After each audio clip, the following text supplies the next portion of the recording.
Sorry about this, but you and I are no more. So I'm sorry about making you think there was any chance of us actually getting married to each other. What? What are you talking about? You and I only just got engaged to one another a few days ago. And this week you are supposed to be coming with me to my parents' house to talk with them about the marriage, right? And that's become a real pain in the butt for me. And the only reason I ended up becoming engaged to you is because of how annoying you'd always get about it. I never originally planned on being together with you until marriage, Emily. This is all a joke, right? Why would I be saying all of this if it was only a mere joke? Did you really think that I'd want to be getting married to you?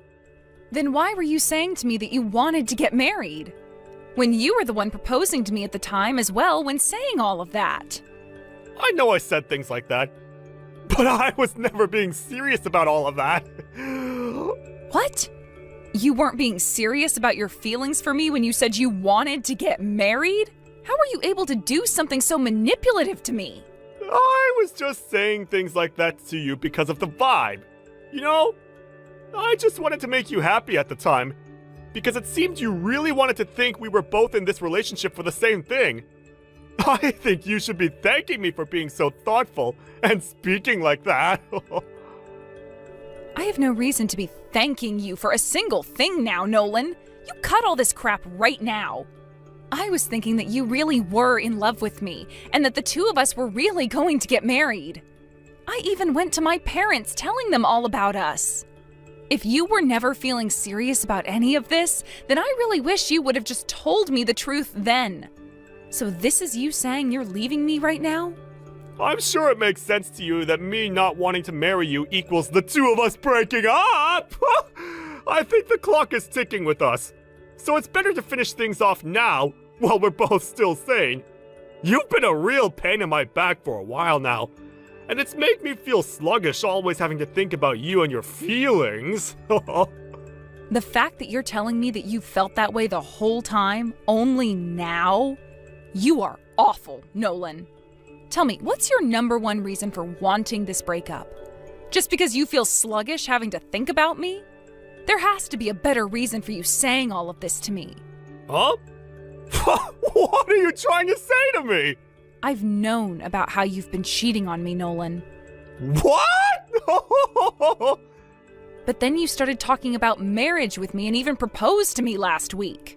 That made me assume things were over with between you and the other girl, but I never talked with you about any of it because I thought it was only a short-term thing between you two.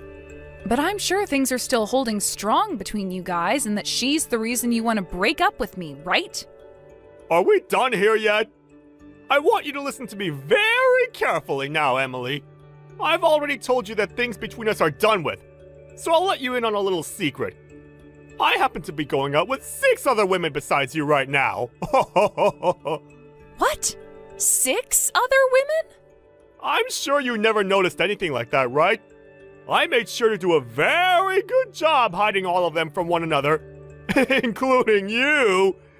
But I've started to realize when there's one girl that starts to become a problem for me, it could bring down my whole scheme. So in order to avoid any of the others finding out about you or each other, I'm breaking up with you. I'm sorry, but you need to give up now. I am so shocked by all of this. What should I be saying right now? So, Nolan, you've been going out with 7 girls in total, including me, this whole time. Well, I suppose I have been. And I think 7 was one too many for me. So that's why I'm getting rid of you. Just be happy you got to live a short period of your time thinking that the feelings between you and I have been real. I feel so terrible right now about what you've told me. I can't bring myself to say anything else to you. I can't do this. Don't you ever talk to me again, okay? Oh, that sounds perfect to me. And the same thing goes for you as well. Don't you ever come around me again. You're an eyesore for me now. I was just starting to think I had become your fiancé, but all I've been to you is a part of your circle of women. I can't believe any of this. This is it then. I hope you burn in hell for doing things like that. Hey, Why are you here of all places, Emily? I've been wondering the same thing about you, Nolan. I would have never thought that the man who had me wrapped into a 7-girl circle like you'd done 3 years ago would be showing up at a place like this. Have you been stalking me or something? Were you looking into me all over the internet in order to find me here? Why are you here right now? I told you, you're a complete eyesore to everyone! I'm not here for you, you jackass. This happens to be one of my friend's weddings. I want to know why you're showing up to her wedding when she's never had anything to do with you. The man your friend's marrying is my boss. And let me tell you something. You've gotten really, really fat since the last time I saw you. Excuse me? 3 years ago, you weren't all that bad looking. And I was even able to deal with you. But holy crap, you're a freaking fatty! Are you having fun making fun of one of your exes like that? I don't remember you ever having the right to be saying things like that about me after what you did. But I guess you were always a complete jerk, so it's just part of your character to act like a child right now. I might be a bit of a jerk at times, but right now, I'm only stating the facts about you, fatty. Did you get to that size from all the stress of a man of my nature leaving you? You're going to make me begin to feel responsible for your weight if that's the case. I'm so very sorry for making you inflate like a gosh dang balloon. Stress, huh? I sure was stressed back when we had first broken up. But that was around 3 years ago, and now I have nothing to do with you. I know that. But I also know that the truth is, you still have feelings for me, right? And that's why today, you came here looking for me. Wanting to get me to come back into your arms, right? Huh? I have no idea what you're wanting to say there, idiot. Do you even understand half of the crap that comes out of your mouth when talking to women? At this point, it seems you're completely in a world of your own, and there's no point in trying to talk to you any. Well, if you want to be upset with me like that, then keep it up. But I know the truth about you, Emily. I don't think you do know the truth about me, actually. Sure. Anyway, come to the lobby to see me for a sec. Why should I have to go over there to see you? It's been years since you and I have seen one another, so we should at least get the formalities of introducing ourselves to one another out of the way. So come over here! I don't have anything to talk with you about. What was that? Well then, why are you at this wedding? I thought it was normal for people to talk to one another when they come to an event like this. And you're not wrong about that. But what do you want with me that requires me to come and see you? Oh, come on now. Just get your fat butt over here. Fine, but don't you dare get too close to me. You're so fat that it was like sinking my fist into a tub of dough. Are you completely screwed in the head, Nolan? You just punched me for no dang reason. What the hell do you think you're doing? It hurts my eyes to have to look at such a fat and lonely witch like you be in that dress. Get the hell out of here, now! If someone here were to learn about a hippo like you having been my girlfriend at one point, I'd be screwed myself. Now, before someone catches on to us, get lost! You're not even going to feel bad for what you've done, you bastard! Dang it, my stomach hurts so bad. I am not going to let you get away with that. I never saw something like this coming. Running into one of the women from that group of girls I messed around with back in the day at this wedding? When I called you over and got a good look at your fat body, I ended up punching you out of instinct. Do you have any idea what you might have just done to the baby in my belly? What? You're going to frickin' pay for what you've done here. What? Huh? Baby? Huh? Why did I have to run into you at a time like this? This is the worst. I didn't do anything to deserve this. I was just trying to come and see my friend's wedding today, but I can't believe this is all because of the crappy things you done in the past, you bastard. Who cares that you had 7 women you were sleeping with at a time? What you just did to me and my baby by punching us, it is screwed up on so many levels. That was so brainless of you that I'm going to make sure you answer for your carelessness. Wait a second, Emily. I didn't mean to do any of that to you. And what's all of this about me punching your baby? Are you talking about your food baby after eating all that food at the buffet or something, you fatty? Is it that surprising to you that I'm pregnant right now? It's not surprising to me any. It's impossible for you to be carrying a baby. You're single right now, right? Why the hell do you just assume that I'm single right now? Well, look. You never once told me anything about you having gotten married to someone in these past 3 years. Why the hell would I be telling some parentless monster like you about my life and how I'd gotten married? Don't you feel stupid for even assuming that I'd do something like that for you? Huh? What the hell are you talking about? Parentless monster? I have parents! And what makes you think you can say things like that about the man you still love? What? What are you saying, Nolan? You are a frickin' disgrace. I am married to the man I love right now and would never love someone else besides him, especially someone as disgusting as you. Huh? You're actually married? You have to be kidding me! That's why I've been going on about how I am carrying my husband's and my baby right now. He and I made a baby together, and you're going to act like something like that is completely taboo of me? What? Then what about all those feelings you had for me? What the frick? What feelings? But you've been my ex-girlfriend this whole time now, right? Actually, you're my ex-fiancé. So that makes things between us even more hot, right? Are you trying to tell me that while having those feelings for me, you got married to another man and never told me anything about it? We were only engaged for like a week, Nolan. And it's not like those feelings of love were mutual between us at the time anyway. I had assumed that you and I were engaged, but you never felt that same way. I was just one of the 7 women you had been going out with at the time. You being a part of the 7 and you being my fiancé are 2 different things. You are an absolute monster, Nolan. Whether it be the fact that you had 7 girlfriends at one time that you never said anything about, or the fact that you proposed to me only to get me to shut up. You are trash, and I want you to remember yourself as that for the rest of the time. And you are going to, because there were people around us that just saw what happened. So you are completely and utterly finished. You said that the groom of this wedding is your boss, right? What are you talking about? You just told me that a second ago, idiot. And the bride is one of my best friends. I thought you only said that she was a friend of yours. Right now, she is very worried about the health of me and my baby. So I'm really looking forward to what's going to happen to you later on. Wait, looking forward to what though? What's gonna happen to me? All I'm trying to say is that it's too late to ask for any forgiveness now, you idiot. Wait a second, please. Just calm down. Can you come back here right now and talk to me? Where are you right now anyway? I'm on my way to the dang hospital right now. The hospital? Why are you going there? Are you freaking brainless or something? You just punched me in the belly while I'm pregnant with a baby that's almost due.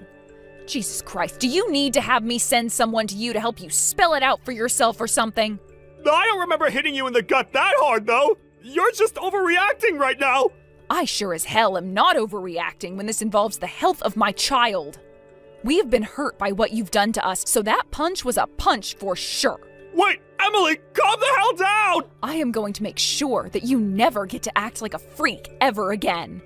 Whether that means you go to prison for assaulting me, or you go to a mental hospital so that the doctors can figure out what the hell is going on inside that skull. Either way, you're going to be rotting in hell after today.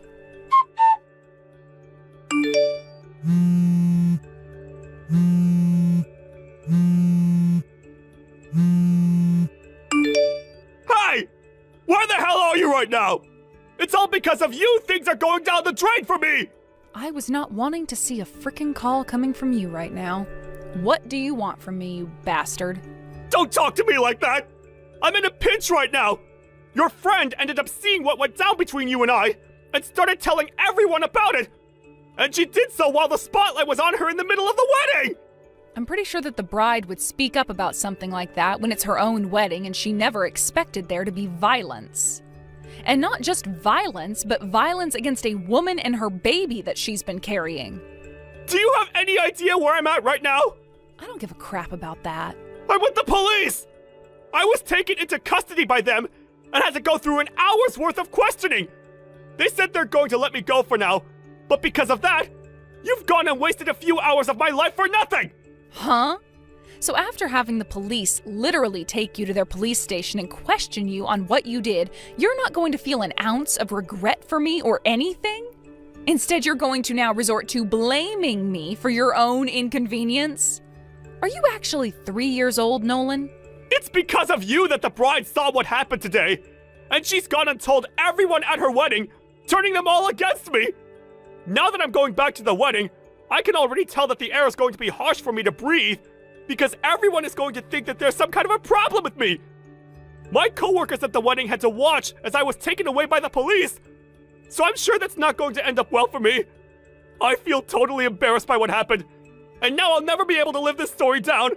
This is all your freaking fault, Emily! Hey, cut the BS right now, you cunt.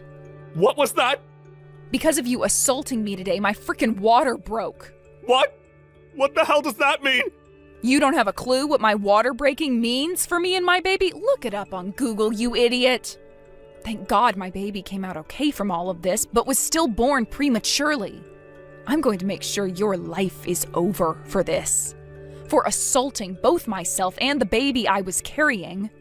And remember that I'm not the only one pissed off with you right now, but so is my friend and her husband. I know that already. My boss is infuriated with me right now. And if he's not able to calm down after today, I'll most likely end up getting fired over what happened. You'll be the reason I get fired from my job. If that ends up happening, I'm going to hold it against you for the rest of my life. Hold it against me? I hope that you do. You holding what you did to yourself against me for the rest of your life just shows me that you still haven't learned anything, and that I'll only need to push harder to ruin your life. What do you mean I haven't learned anything? Did I really do anything wrong today, Emily? Nolan, for frick's sake, you punched a pregnant woman in the gut today. Not only did you commit a crime by assaulting me, but you also committed another crime by assaulting my baby. Did you know that? And I told you that I thought I was just punching your fat gut, Emily! And I did all of that on a whim, so it's not like it meant anything! The fact that you think assaulting someone on a whim is totally acceptable deserves you a comfy seat at the mental hospital. Are you trying to tell me this is normal behavior from you or something? Or perhaps this is just what you do to your ex-girlfriends? You and I have been apart for 3 years now, and I had completely forgotten about you up until today. But it seems like you've had me on your mind this whole time. Maybe you've been thinking about me all along because you've been wanting to assault me? It doesn't matter. I'm going to head to the police and tell them that I want to take your butt to court over this. What? Take me to court? Why would you do that? Oh, for God's sake, Nolan. I can't believe they let you out of preschool. You punched me and the baby today, assaulted us. Do you think something like that is acceptable? How much of a freaking idiot are you? Do you really not have any more feelings left for me? You would never take someone you still have feelings for to court over something like this? This is hopeless. You don't seem to even be able to understand the most simple of English. What language do you actually speak, Nolan? Perhaps you can understand this. I hate you. And not only do I hate you, but now I see you as a criminal. What the hell? Why are you saying all of that about me? Are you trying to say that I actually did anything wrong to you? Dang it. I guess there really is no hope with you, is there? You punched me, Nolan. In the gut. In today's world, punching someone equals going to jail. And I said I was sorry about that! No, you have not! That was your first time saying sorry, right there! Jesus! Well, I've apologized now, so we can be done with all of this now, right? Forgive me! It's not good for you to be angry with someone like that for so long! Be angry with someone? You think that this is just anger I have for you, Nolan? I despise you. I despise the fact that someone your age cannot see they just did something as absurd as punching a mother and her baby. I just can't get a word through that thick concrete skull of yours, can I? I feel like an idiot for even replying to your texts anymore. Emily, please. I actually do feel quite bad for what I did to you. I'm 35 years old this year, and I'm finally starting to get recognized at work. Things have been looking really good for me so far in the company, and I can just feel a promotion coming soon. And I'm wanting to get married myself now, too. I can't be forced to leave the job I have right now and still expect that someone will want to marry me. Can you go and talk to your friend's husband about this and get him to change his mind on wanting to fire me? He's the husband of your best friend, after all, and will listen to you. I love that you think I'd ever do something to help you. Why can't you do something to help me out? Your ex-boyfriend is in a slight pinch right now. And because of your violence today, you've put my preborn baby into a bit of a pinch. And from what I can tell, you don't care about my baby or myself any, because our health has nothing to do with you, right? Wait, I never said I don't care about how you're both doing now. But your baby came out healthy, right? To me, that sounds like everything's all right now on your end. Nothing is all right now, Nolan. Nothing at all. Because of you, my baby was born weeks too early and will need to stay in the hospital for at least 2 weeks so that the doctors can help them. I wasn't even able to see my baby after giving birth because the moment it happened, the doctors had to take my baby away. What you've done is in no way okay. What? Is that what had to happen to the little guy? But it's going to turn out fine, right? So since your baby's going to be fine, do something about me and my job! Screw you, Nolan. Sure, I can go and tell my friend's husband not to fire you, but it's not going to do anything. I'm already on the phone with the police telling them that I'd like to take actions against you for assaulting me and to have you taken in for good. Wait, you really do not need to be doing that to me. Hold on just a second, all right? If you do that, you'll really be putting me into a hard place. I'm sorry. I seriously mean that. I made some bad mistakes today, right? Don't try to fool me. I know all you're saying right now is BS. You were the one who threw me away 3 years ago after telling me you were with 6 other women besides me. And you didn't care about me at all then. And after the time had passed and I never thought I'd have to see you again, this happens. All at my friend's wedding while I am 8 months pregnant. You deserve to be put in a hard place, Nolan. Emily, I'm sorry. Please forgive me already! Rotten hell, you bastard child. I'm sure you'll never be hearing from me again after today. But man, did you make the wrong call thinking I was both fat and single. The only eyesore out of the 2 of us is you. People, monsters that think it's okay to carelessly punch people like you deserve to be seated right next to Satan when you go to hell. You're going way too far with all this. I've learned all the wrong things I've done. Shut the hell up about learning. How can you learn anything when there's no brain in your skull? I'm going to call my husband in here right now, and we are going to call the police. What? But I'm already going to be losing my job. Why do you want me to go back to the police again? Because I want you to be taken out by them, like the trash you really are, Nolan. Everyone at the wedding was a witness to what you'd done, so there is no running from the bell that tolls. Good luck where you're ending up next. You are finally going to be put on trial for all the sins you've committed. Screw you! After that, Nolan was confronted by his boss after showing back up to the wedding and was fired on the spot by him. Nolan knew what was coming next after that and made a dead sprint out the door in an attempt to outrun the police. But after a cold night on the streets and hiding, he was eventually caught. When taken to court, he had to deal with those who had witnessed him assault me, as well as my lawyer, who would do all the dirty work for me while I was in the hospital. In the end, he was charged with 2 cases of assault and sentenced to 5 years in prison. He would also be asked to pay me a very handsome settlement, while also having to pay for my baby's hospital charges. Weeks later, after returning back home with my baby and husband, I was greeted by both of Nolan's parents asking me to drop the charges and let them pay me his settlement, but that wasn't going to fly with us. I'm not sure what's going to happen with Nolan while he serves his time in prison, but I'm hoping that whatever happens, he learns just how terrible his sins were. But of course, it's a bit too late now for him to learn about them, as he's already on a steep slope into hell. Hey Molly, are you still up? I just wanted to let you know that I'm going to stay out a bit later to do some bar hopping. If you want to go to bed before me, I would just go ahead and do it. Don't bother waiting up for me at this point. Besides, I just know that if you're still up by the time I get home, you're just going to want to nag me, so go ahead and go to bed now. Hold on a second. Are you really going to be out all night drinking again? Jake, how many times have we talked about this before? You know that I made dinner for 2 tonight before you told me that you were going to be just a little bit late coming back from work? I really wish you would just tell me earlier if you're going to be going out drinking all night. There we go. I didn't even have to go home. You just immediately go headfirst into the nagging.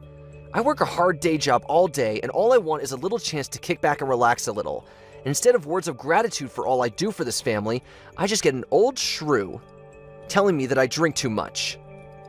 I would be grateful that I even bothered sending you a message letting you know what I was doing at all. Well, if you really were thinking about me, then you would have sent me a message about your drinking earlier. I had dinner ready at 6:30 because I thought that you were going to be home soon after that. But instead, I've been waiting at home for hours for you to get back. You know that I cooked dinner for you, so just let me know beforehand that you won't need any. And how many times have I told you that I don't know what I'm going to be doing on a given day of work? Sometimes I have overtime and have to stay at the office late. I don't get why it's such a big deal how much you cook anyways. If there's leftover, then how about you just have some for breakfast tomorrow? There's really no need to turn this into a huge thing. But I shouldn't be making such huge portions anyways if you're not going to come home to have it. And what makes you think that I would want to have what I ate for dinner the night before for breakfast? I'd much rather you just tell me what your plans are so I can plan to cook accordingly. Is that really so much to ask? Of course it is! I'm at work! I don't have time to be giving you every little update about what's going on there. Besides, all you do is stay at home taking care of the kids and having fun, and you really have the gall to complain about me? I would have thought that as my wife, you'd be a bit more sympathetic to all that I'm going through for our family. Jake, you do realize that I work too, don't you? Sure, it's only part-time, but I also contribute to the household. I even offered to go out and work full-time since you're always complaining about how busy you are. But even at this rate, I basically work as much as you do between my job and taking care of the kids. Wow, you must really think the earth revolves around you, don't you? You think that a part-time job and playing patty cake with a baby is the same as working like me? You really don't know anything about the real world at all. And I think that you just want to keep me in the house because you're embarrassed. You do remember how much money I was making than you when I had my job before getting pregnant, right? And I thought that I could have gone on working if we had just split the child-rearing duties more equally. But after we had our second kid and I realized you had no interest in doing anything with them, I knew I had to be the one to quit. That's right. You should have been the one to quit your job because you're the mother, and that means it's your job to raise the kids. And are you really going to tell me that you'd rather be at a desk all day rather than having all the fun that you do with our children? You really are a special kind of selfish. Do you realize that? I can't believe you don't realize how easy you have it. Are you kidding me? Do you really think that I'm acting selfishly? You have no idea what it's like to take care of the kids. I mean, when was the last time that you even played with one of our children, huh? And I do work on top of all that I do for them. You've just had it way too easy on you for way too long. Take it from someone who has a real job. If you tried to say half of what you were saying to a boss out in the real world, they would laugh you out of their office. No one wants to hear some woman complain about how hard it is to raise children when they have no idea what it's like to work a full-time job. You really think that I'm just complaining? That I'm making some light grumblings or something? I don't have to take that from a guy who, when he gets home, flops right down on the couch, turns on the TV, and ignores the world until I say dinner is ready. The least you could do is take our kids out to do something fun on the weekends, don't you think? And just are you always trying to make me look like the bad guy in everything, huh? You know you're the reason why I never want to spend any time at home. Maybe if I had a better, kinder wife, then I might actually want to spend some time around my family. I really just don't get it, Jake. Right after we had our first kid, you were so much better about helping me and listening to me. But then you slowly just started relying on me for more and more things until you started to expect it. And before I knew it, I was taking care of 3 kids. One of them being you. There you go again, trying to put me down and call me names.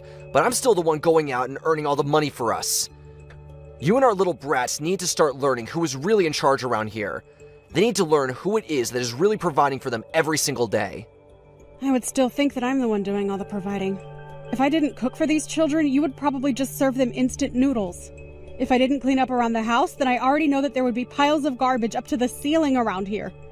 I mean, I'm literally the only one who even goes to the grocery store. And I already told you that you're the woman. Those are all your jobs. And the fact that you're talking like anyone else should be helping you with those says all that I need to know about you. Honestly, just who do you think you are talking to me like that? You should have known when we got married that your life was going to be one of cleaning up the house and taking care of the kids, and that's it. You really seem to think that you know so much about women. But even if we were supposed to stay in the house like you think, you still have no idea how much work that takes. Or the skills that go into managing a successful household. Honestly, you're the one who needs to open your eyes and start living in the real world. Oh, just shut up already. I'm sick and tired of you ignoring the fact that I work hard for this family every single day. And if you have time to be texting me this much, it only proves that you really aren't as busy as you say you are. I'm sorry, Jake, but can you still not understand that it's this kind of attitude that keeps your family from wanting to spend time with you? What are you talking about now? You don't know anything about my family. Sure, I may have made some mistakes in the past that make some family members keep their distance, but it's not all my fault. Like my dad. He's always just been super strict, and that's why we don't talk. And my mom has always been taking my brother's side in everything we do. I really just have no idea how you even managed to live with so many delusions. But I guess it took marrying you to finally realize what a self-absorbed egomaniac you really were. Honestly, do you not see that your family is just waiting for you to apologize and make things right to them? It's still not too late. You have no idea what you're talking about at all. I don't care if people have a problem with me. That's for them to work out. You keep talking to me as if I'm the one living in some kind of fantasy world when it's really you. I really just don't even know why I even bother with you. But whatever. It's clear that this conversation has been going nowhere for a while now. I hope you enjoy going out drinking tonight. You can go ahead and help yourself to tonight's leftovers if you get hungry tomorrow. Excuse me? You really think that you can just talk to me like that? How dare you try and feed me, the breadwinner for the whole family, leftovers? Oh, my mistake. I guess I'll just set up my alarm so I can wake up extra early to make our breakfast then. It's a good thing that you're easy to cook for. I can basically just serve you the same thing I'm giving the kids. That's more like it. Now if you'll excuse me, I have a night to enjoy. Bye. Hey, you old cow! When are you finally gonna divorce your husband, huh? Don't you realize that a woman like you is all dried up and doesn't even have an ounce of charm left in her? All you do is cause Jake pain. When are you going to finally just let him be free of you? Excuse me? Just who do you think you are to talk to me about my husband that way? Who even are you at all? Where did you get this number? And just how in the world do you know my husband, Jake? If I knew it was this easy to get a reaction out of you, I would have tried reaching out even sooner. Okay, seriously, who are you and what makes you think that you can talk to me like this? Hello? I am talking to you. Are you going to tell me who you are or not? Well, since you insist. My name is Phoebe, but you can just call me Jake's girlfriend. And yes, I do mean that. I'm not just some fling. Jake and I are super serious. In fact, he took me out to this super duper fancy hotel where we're both at right now. And poor Jakey was so tired after we got back to our room that he passed out right away. Do you have any idea what you're saying to me right now? Do you realize what you're admitting to? You're seriously messaging me to tell me that you've spent the night with my husband in a hotel? Well, of course. It's really no surprise that he would choose me over you, though. After all, I'm still young and full of life. There's no way that an old woman like you could ever do the kinds of things that I can for my Jake. So consider this my way of drawing a line in the sand. I want you to divorce Jake or else. Do you understand me? Is this really why you started messaging me today? Are you really with my husband? Is that what you're telling me? He's really actually there right next to you? Oh, he's right next to me. But he's so tired. After all, him and I had quite a vigorous workout today. So he's here, but he's fast asleep at the moment. Except he fell asleep with his phone unlocked. So I just borrowed it to find your number. And here we are. I see. So then what you're telling me is that you're communicating with me without my husband knowing. Is that right? Or does he have any idea at all that you had a plan to try and contact me like this? Of course he has no idea that I'm doing something like this. I just wanted to take care of the problem that is you, myself. And that's why I'm asking you to please just leave Jake alone. Why don't you just divorce him and then you can finally go and live however you want? Oh, don't you worry about that. I have a job and I am more than ready to leave him. But the thing is that Jake and I have children, so it's not as simple as just choosing to leave him. Besides, my sister's wedding is coming up and I don't want to cause any drama to distract from that. So I'm afraid that you'll just have to wait until the conditions are better for me to leave him. Wow. Do you really think that I don't know that these are all just excuses you're coming up with to delay the inevitable? You don't even want to leave him. Just admit it. No, that really isn't it. Especially now that I know my husband has been seeing another woman behind my back. I don't see any point in staying together with him or trying to fix this. Well, you say that. But then why can't you just start the divorce process now? If you're not going to leave him now, then when is it finally going to happen? I told you that you'll just have to wait until after my sister has had her wedding and things have settled down. Until then, I'd appreciate it if you avoided contacting me at all. I'm sure that you also have things that you need to arrange before you and Jake can get married, right? Well, yes. I also have things that I need to take care of before that happens. But I don't want to have to wait so long just to marry my Jakey! Oh, don't worry. All of this should take about a month. I'm sure you can hang out that long. Hey, don't tell me that you're at your sister's wedding right now. What's the matter with you? Don't you know that my dad's funeral is today? How could you be missing this? I'm not sure what you mean by that. You knew that my sister's wedding was today, didn't you? I did. But are you really telling me that you're choosing to go to your sister's wedding instead of my dad's funeral? Is this supposed to be some kind of a joke? Honestly, how did I ever end up with such a useless wife? Well, I want a divorce. What do you think of that? Sorry, I'm really confused by all of this. I mean, your dad is here at my sister's wedding as well. Wait, what? What are you talking about? My dad is dead. What kind of game are you trying to pull right now, huh? Are you seeing things? Did you hit your head or something like that? Jake, I really don't know what you're getting at, but your dad is here looking very alive and healthy. I'm sorry, did I miss something? I'm really not sure what you're going on about. What is going on over there? I'm at my dad's funeral right now. Well, I don't know what to say. Are you sure it's your dad's funeral and not just someone with the same name? No offense, but your dad does have a super common first and last name. But, wait, where's the rest of my family? None of them are here. I don't get what's going on. Yeah, that's why I was confused as to what you're talking about. All your family is here at the wedding. But, wait, I don't get it. So, my dad isn't dead? He's really still alive? That's what I've been trying to tell you. I see him having a conversation with someone right now. So, unless we can all see ghosts over here, I think he's very much alive. But that doesn't make any sense. I thought that he was dead. I spent all morning crying over him. How is he still alive? I really have no idea why you thought that your dad was dead, but the thought of you crying is quite funny. I don't get it, though. How did this happen? Why did I think he was dead? Well, I just told your dad that you thought he was, and he got mad and said he's still alive and kicking. Of course I don't know. There must have been some kind of horrible miscommunication. Tell my dad that we're sorry about the mistake. We? What do you mean by that? I didn't make any mistakes. Unless you mean to say that you're at the funeral with someone else. No, I just mean me and the person who told me about the funeral. It's who I'm here with. I see. But I thought you said that none of your family was at the funeral, right? So then who is the person who told you about it? It's just a friend from work is all. Why do you care about where I found out about this funeral from, huh? I just mean that I don't think it was anyone who would actually know what was going on that told you about it. I was talking to your mom and she's telling me how confused she is.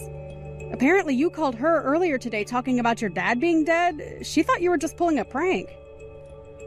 No, I would never joke about something as serious as that. I really thought that he was dead. Well, there have been other times that you've lied to your family to get them out of the house. But you just did that so you could sneak in and steal from them, remember? It's probably the biggest reason why your family doesn't talk to you even today. Of course I know that, but I was so sad when I thought my dad had died. Oh, please. You were probably just making a big show so that you could try and cash in on his will. But it's too late for that to ever happen. Now your family knows who you really are. Well, I guess this means that I have a free day at least. You can have fun at the wedding and getting to know my family and all, though. I think I'll just enjoy the free day that I realize I have now. Yeah, you go ahead and do that. After all, it's probably going to be the last good day you have for a while. What are you talking about? Just what business of yours is it how much fun I have? Are you trying to tell me not to spend too much money? No, it isn't that at all. I only meant that I want to get a divorce. Wait, what? A divorce? What are you talking about? I'm talking about the fact that you're seeing another woman behind my back. That's why I want a divorce. What in the world are you even talking about right now, Molly? Oh, don't play dumb, Jake. You should know that she started sending me messages bragging about being with you. Her name is, Phoebe, right? You really need to keep a closer eye on her. Wait a second. Did Phoebe really message you about us? That's right. And here you thought it was going to be your little secret forever. She must have been why you said you were going to be too busy to come to this wedding anyways. But now I know the truth, and I want to end things with you. Now hold on just a second. You haven't told any of my parents about any of this at all, right? And why shouldn't they know that you found a girl that you want to be with? I've only explained to them that we're splitting up because you're seeing someone else. Of course, the two of you should know that I'm going to be suing you both for the affair. Hold on a second. Don't you think that's taking things too far? At least let me try and explain myself to you. I really don't care at all what excuses you might have for yourself. The fact of the matter is that you were cheating on me. You've been talking down to me this whole time about how I don't do enough for this family, and meanwhile, you're out staying the night at hotels with stupid girls who expose your plans to your wife. If you want someone to listen to your excuses, you can tell them all to my lawyer, who will be getting a copy of all our conversations. Now, if you'll excuse me, I have a wedding to enjoy. After that, Jake rushed over to where the wedding was happening, but the staff at the door told him they were instructed specifically to keep him out. He tried to call to the people in the venue for help, but no one could hear him. In the end, he went back home where I left signed divorce papers on the kitchen table for him to sign as well. After that, the divorce process went over rather smoothly. It turns out that Phoebe wasn't a serious girlfriend of Jake's, but a woman he had met on an app and was hooking up with. It didn't stop me from suing them both and getting a handsome payout, however. I heard that Jake ended up getting fired from his job for poor performance a while later. He tried moving back in with his parents, but they were even more upset with him after this and turned him away. Now, I hear that Jake lives in a tiny little apartment at the edge of the city, working multiple jobs just to make ends meet and pay back the debt he accrued from the lawsuit and divorce. Naomi, how long are you going to take? What time are you coming home? What are you doing with Skylar? It's already this late. Where have you been all morning? You didn't even come home to make lunch. I've been at the hospital to have a checkup. I reminded you when I left this morning, didn't I? And I think I told you that I would have this checkup a week ago when I made the appointment. I mentioned that I wouldn't be able to prepare lunch for you. I'm thinking of going to my parents' house to let them see Skylar. I'll spend a few hours there, and hopefully Skylar will be able to have a nap before I come home. Skylar was only born last week. You can't parade her about outside all day. You've got to bring her home right now. It's already this late. I can't believe you could be so irresponsible. Don't you care about Skylar at all? She could get sick. This late? It's still 1:30. And there's no need to be so overprotective. I've taken precautions for the sunlight, and we're only going to see my parents. It's not like I'm taking her to meet everyone I know or pushing her pram through a crowd of sick people. I'm following the doctor's advice and making sure she has undisturbed rest and gets her milk. I wouldn't do anything that I didn't think we both can't manage. But you can't keep her away from me this long. She's already been away from me for 3 hours. Skylar needs me. You can't do this to her. Give her back to me. What are you talking about? She's not a thing, and she's not yours. I've decided that I'll raise Skylar myself. I can't trust you with her. I've watched how you've been with her for the past week, and it's obvious that you're no good as a mother. You don't know how to take care of her. If you raise her, she'll end up unhappy, or worse, she'll be unhappy and she'll be rebellious. It's people like you that end up raising criminals. I can't just stand by and watch you ruin her life. The best thing for Skylar is if you give her up. I'll raise her as my own daughter. She's mine, so give her back. Skylar's my first child, so of course I don't expect to be able to do things perfectly all by myself. That's why I've been listening to all the advice you've been giving me this week. And I'm really happy that you're helping, but no matter what I do, you keep on complaining that I'm doing things wrong. So that's what you're thinking of me. I'm doing my best to help you. How can you be so ungrateful? I bet you think that I'm in the way, don't you? You're the one that's living in my house. I'm letting you stay here. I'm providing the roof over your head, and I don't even ask for rent. I've done so much for you, and this is how you repay me? This is why I never approved of Daniel marrying a woman like you. You were the one that asked that we move in with you. Daniel and I were living together in our old house after we got married, and we planned to stay there. But you wanted us to all live together. You were the one that said you always wanted to live with your grandchild. You pretty much forced us to move in with you once you found out that I was pregnant, and I had to go through all the trouble of moving house when I was already really big. Why do you have to put it like that? I never forced anything. Just ask Daniel. He was delighted to move back in with us. I've done so much for you. It wouldn't hurt for you to show a little more appreciation, too. Can't you at least say thank you? I think I deserve a lot more, but I shouldn't expect anything from you. Appreciation? I had a lot more of that when I first met you. But ever since I married your son, and you started to show your true colors, it's become a lot more difficult. Especially after we moved in together, and you wouldn't stop making hurtful comments about the way I did chores and the way I prepared dinner. The stress and fatigue just piled up, and I couldn't please you no matter what I did. I didn't know you could get any ruder. When have I ever made hurtful comments about anything you've ever done? If I've made comments, it's just because I'm giving you advice as your senior in life. If you think I've been hurtful, it's because you're trying to make me out as the bad person in this story. I'm an adult too. I understand the difference between advice and sarcastic, backhanded comments. And it's not just those comments. You don't like the food I make, even though I've done my best to follow your recipes. And if you really don't like my cooking, then you could always make your own.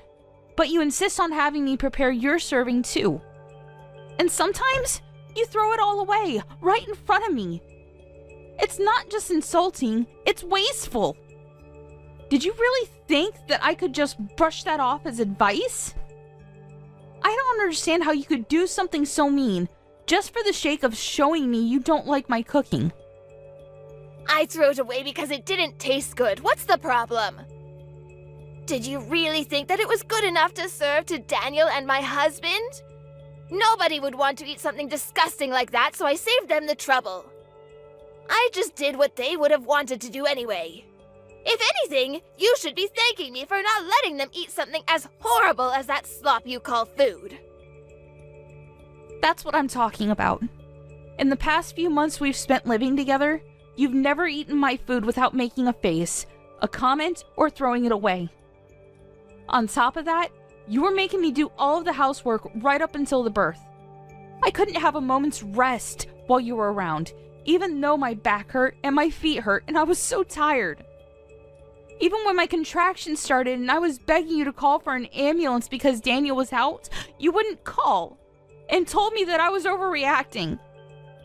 I couldn't even get to the phone myself. I thought I was going to give birth right where I was. It wasn't until Robert passed by my room and noticed that my water had broken that I was finally able to go to the hospital. I'm grateful for my father-in-law's care and consideration. But if you want me to be grateful for you, then you'll have to do something I can be grateful for first. You shouldn't expect everyone to do everything for you. You could have gone to the hospital by yourself. You're so spoiled. It shows that your parents must have been overly protective of you as a child. No wonder you're so disrespectful towards me. Did you really think that I could drive all the way to the hospital safely when I was getting contractions every 5 minutes? Even after I gave birth, you didn't say anything to me. You didn't ask me how I was doing. Not even a word about how well I had done, even though I was in labor for 15 hours. I was too busy thinking about Skylar. What did you expect? My first and only priority was the baby. So what if you gave birth? It's nothing special. I gave birth too, and you don't see me begging everyone for praise and compliments. I didn't expect you to compliment me. But I think anybody would be happy to hear something from family. And anything would have done. And I'd like to remind you that I was only discharged from the hospital a week ago. I've been waking up over and over in the middle of the night to feed Skylar. I haven't had any sleep at all this past week. I'm still trying to get used to a lot of new things, a lot of new emotions, and a new sleep routine. And I'm literally all over the place. But you're still making me do all the housework. I thought you said that it would be better for us all to live together because you'd be able to help out with the baby. But you haven't been doing anything. Even though Daniel and his dad say that I don't have to do anything, to rest when I can and not to push myself too hard, I have to do everything while they're at work because you won't do anything. Oh, you really are spoiled. You are the one that married my son, not the other way around. What's the point in having you here if you're not going to do the chores? You can't seriously think that you can spend your days just laying around doing nothing. You're being childish if you think that's how things work just because you've moved in with us. I'm here to be with Skylar, not with you. And you shouldn't expect everyone to be nice and kind to you just because you've given birth. So what? That doesn't change anything. You're sorely mistaken if you think you get to slack off just because you've had a baby. The only one we all care about is Skylar. I couldn't care less about you, and nobody else does either. We only need Skylar. I can't believe you're not gonna even bother to hold back your punches. I take it you mean that there's no use for me at your house if I'm not going to do all of your housework for you? That's right. I'm glad you finally understand. We only need Skylar to make us happy. I don't need a rude, disrespectful, annoying daughter-in-law like you around the house if you're not even going to do what you're here for. Even if you did do the chores and prepare our food, you're so useless I end up having to redo everything you do anyway. You're just wasting my time, and having you here is a waste of space too, so we don't need you here. So you think I'm rude and useless. All right. What, am I wrong? I don't think I said anything you couldn't understand. I made it quite clear. We don't need you in this house. To be honest, I'd prefer if you'd leave as soon as possible and never come back. You don't have to worry about Skylar, she'll be in good hands. We'll raise her without you. I think that's best for her as well. She doesn't need a useless woman like you as her mother. I just want to check. If you want me to leave, then that means you don't want to live with me, doesn't it? How many times do I have to tell you? I don't want to live with you, and I want you out of my house. Do you understand? Yes, I do. I understood that perfectly. Then I won't be coming back. I'll be staying at my parents' house. They've got a spare room that I can use, so there's no reason for me to return today. I'll go and get my things another day. Will that make you happy? Of course, do whatever you want. You're an adult. I don't care where you stay as long as it's not in my house. Nobody in this house is waiting for you to return anyway. I'll have Daniel go and collect Skylar from you when he gets home from work, so make sure she's had her rest and you've got all her things ready by then. I'll let you spend these last few hours with her at least. You're not going to come back to this house, so this will be the last time you ever see her. I'm glad you finally come to your senses. You're not fit to be a mother. I understood the part about not coming back to stay in your house, but you're wrong about one thing. I am not handing my daughter over to you. Skylar is staying with me. I'm her mother. What are you talking about? I just told you that you're not fit to be a mother. Are you going to take her away from me? You can't do that. She needs me. Oh, you think that I'm not fit to be a mother because I need support to raise her and because I can't handle all of the housework on just 1 hour of sleep a night? You expect the impossible from me.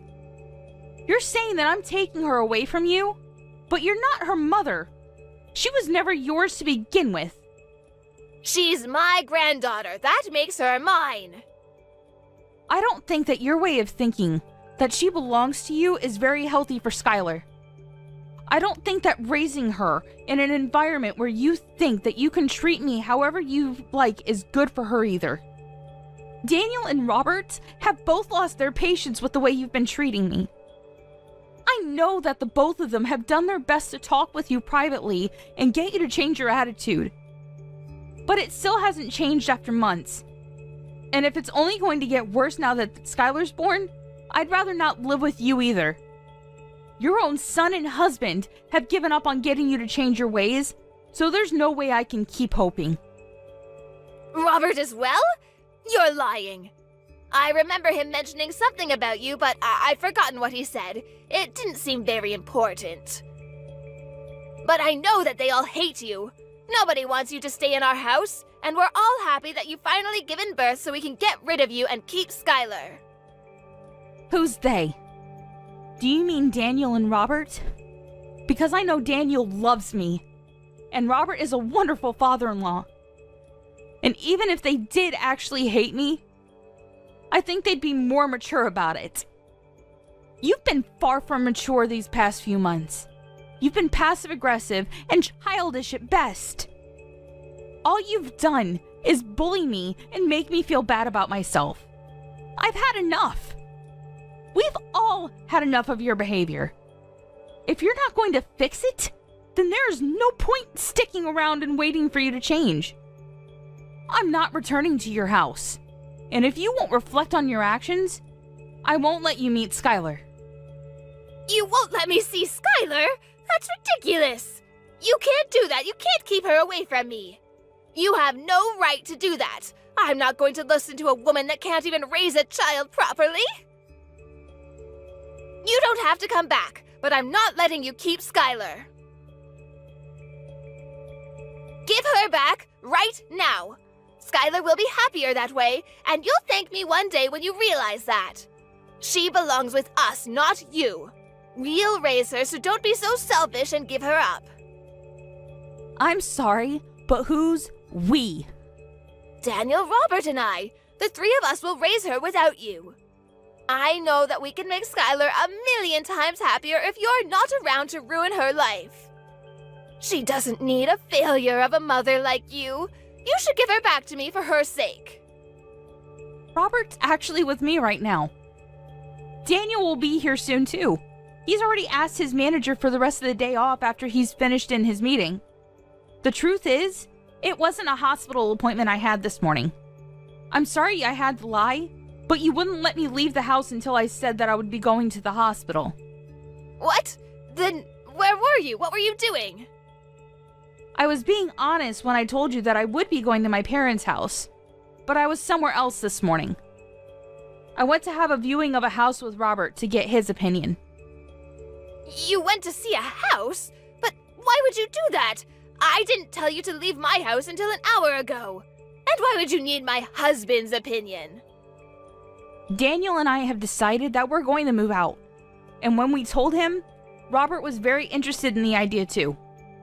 Maybe you should ask him for the details when he returns home tonight, since I won't be coming back. Ever. But why would Robert be interested in looking at a new home? Daniel and I have been thinking about moving back out, ever since we first moved in with you and you started to bully me. We've both hit our limits, and we can't take it anymore. It's too stressful being with you all day, every day, and he doesn't complain. But I know it's tough on Daniel when I vent after he's had a long day at work. It's been hard for the both of us.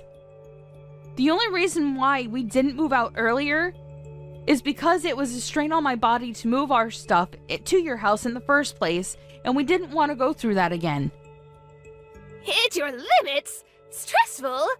What's that supposed to mean? You're just exaggerating. How pathetic. All I'm doing is showing you how to do things properly. Daniel's had enough of your behavior too. He can't stand the way you speak to me, and he knows that you've been throwing away the food I make as well.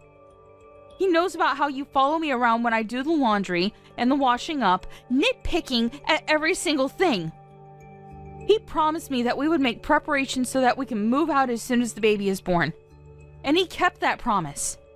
He found a few places that were open for viewing and cut the choices down to 2 places so I wouldn't have to go back and forth. When we spoke to Robert, he offered to pay half of the deposit, saying that he wanted to come with us. Excuse me? Robert wants to move out? Well, he was obviously including me when he said that.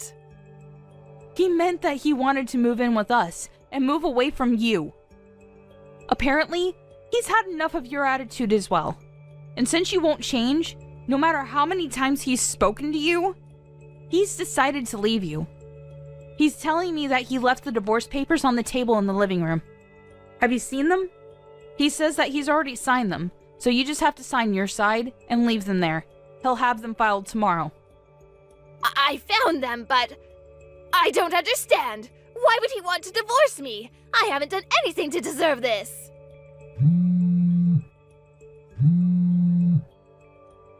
Answer the phone. I want to speak to my husband.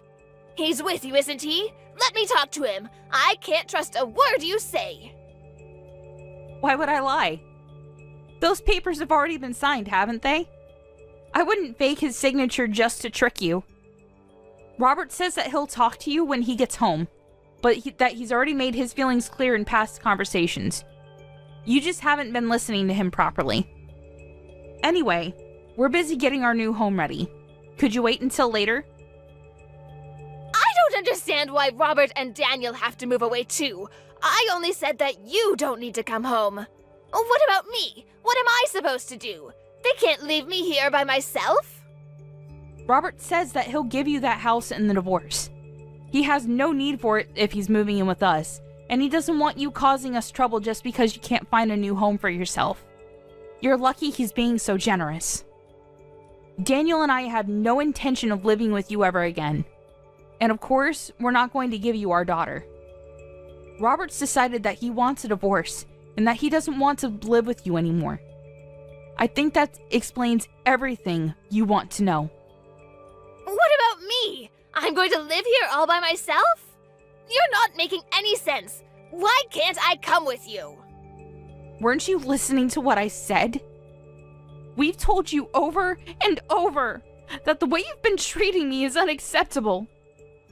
We wouldn't have had to do this if you had fixed up your attitude and stopped behaving so immaturely. If you had listened to your own husband's warnings and your son asking you to stop treating me so horribly, we would have never decided to move out. We would still be living with you, and you would still be able to spend time with your loved ones. But unfortunately, you haven't shown any signs of changing or even feeling bad about what you've done. You deny all responsibility, and we've had enough. Because of your selfishness, you'll have to spend the rest of your life all alone. What about Daniel? What does he think? He can't be serious about leaving his own mother all alone. I raised him. He's better than that. He would never abandon me like this. You've tricked him into thinking I'm the bad person and convinced him and my husband to follow you. Have you forgotten that Daniel was the one that was always intervening and defending me from you when we first moved in? He was doing his best to keep himself between you and I when he could, and making sure that I wasn't stuck with you alone when he was at home. But then he had to start a new project at work, and was coming home tired more often, and didn't even have the strength to argue back the things you were saying to me. The stress of work and your treatment of me was accumulating for him too. That's when he promised that he would find us a new place to live. We realized that the best way to deal with the situation was to just put space between us and you, for the sake of our physical and our mental health. You're lying. Daniel would never want to leave me. And Robert can't be serious about getting a divorce. At this age, I'll never be able to get remarried. I'll be alone. Can't he rethink the divorce? I'll do anything. He's not honestly thinking we should get divorced, is he? You'll have to talk to Robert directly about that. Though he says that there's nothing more to say. And we've already chosen a new home that has enough room for the three of us and Skylar. Robert is welcome to live with us, but there's no room here for you. Moreover, Robert's actually put a lot of money into this house for us. He's been very considerate, since Daniel and I had to pay a lot for the hospital bills last week. We don't plan on telling you where our new address is either. But I'll never be able to see Skylar ever again. Are you honestly going to separate us? I'm not going to let you see her. You'll have to show that you can change first. I don't know if you can, but if you want to see her, you'll have to. I don't plan on meeting you until then either. I'm sure you don't care whether you see me again or not, but I just wanted to make it clear that this is what happens when you treat someone as though they're inferior to you. You end up alone. What did I do to deserve this? Why is everyone leaving me behind? You're telling me that I have to spend the rest of my life, my elderly years, all alone? That's too much! You don't have to go this far! I thought I would be able to spend the last 20 years of my life taking care of my grandchild. I wanted to have peace and quiet, and not worry about any of the chores or worry about money. This isn't what I wanted. I was dreaming of my life as a grandmother, but now I'll have to get a job. I have to do everything myself. I won't be able to see my family. That's not fair. Really?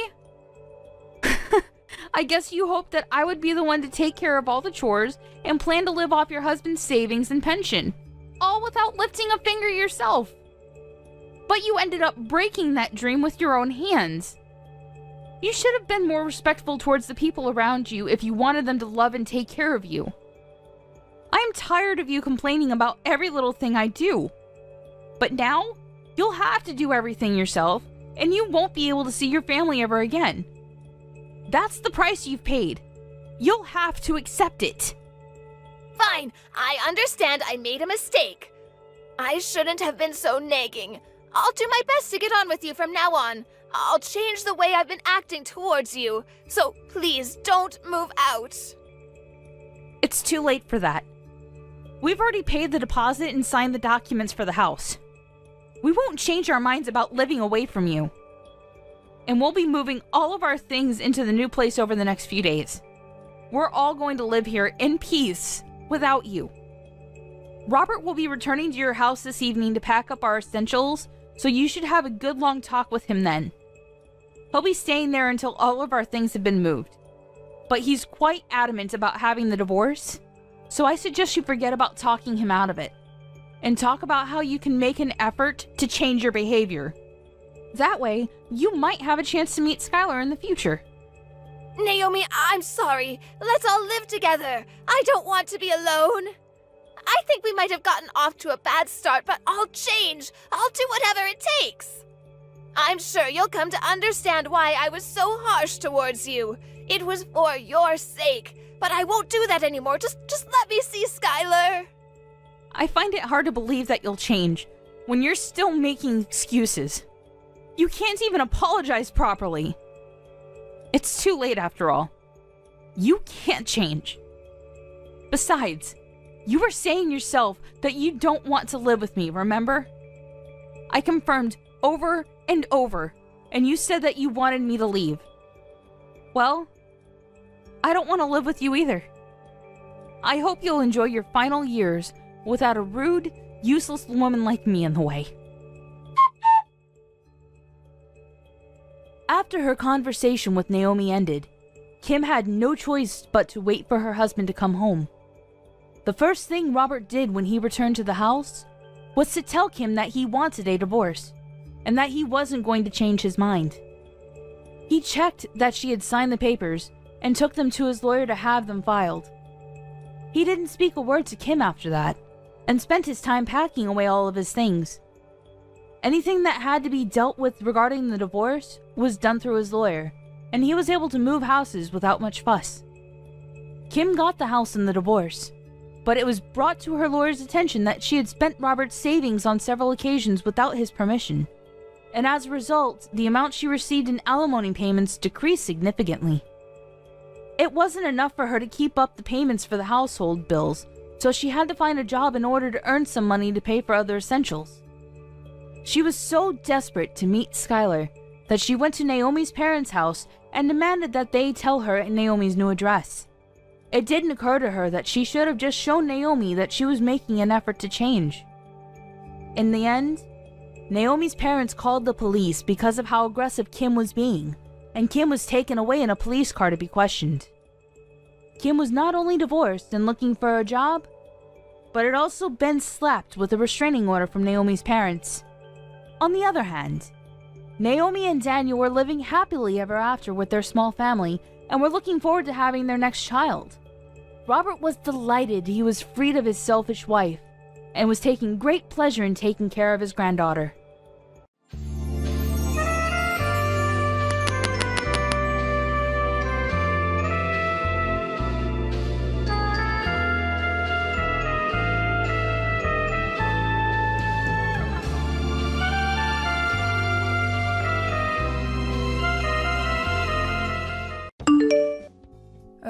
I am just beat. I can't believe that it took me until this early in the morning to finally finish with my day at work.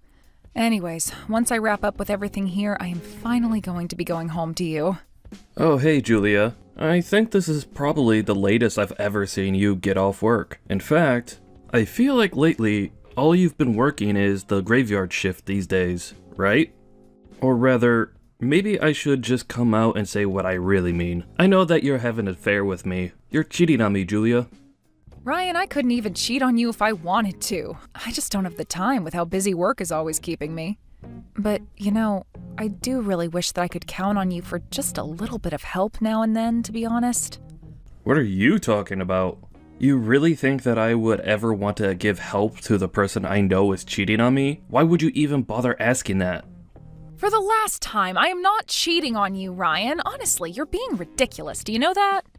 But I would like some help because I'm wondering if you have any idea the state of our business? Because I feel like if you had any idea at all about how things really were, you would understand how impossible it is for me to cheat on you. I'm just too busy.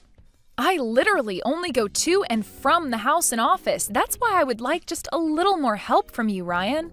Please, I know for a fact that I'm really not asking for much, but you need to be doing at least the bare minimum around here. No, I'm not gonna do anything. I refuse to help a no-good cheater like you. Ryan, do you really not care at all what happens to our business? I mean, don't you care about the future of all this hard work that we've put in? Doesn't it worry you when I say that our business could seriously be in trouble? Oh, please. You don't know what you're talking about at all. I know for a fact that our business is doing just fine. You're going to have to think of a better excuse to try and convince me that you're not cheating. But anyways, since we're already on the topic of the business and money and all of that, I want you to give me a bit more money to spend this month. Wait, what? Are you serious, Ryan? Do you really need more money? I feel like I just handed you your monthly allowance. Are you telling me that you really spent all of the money that I gave you that was meant to last you the entire month?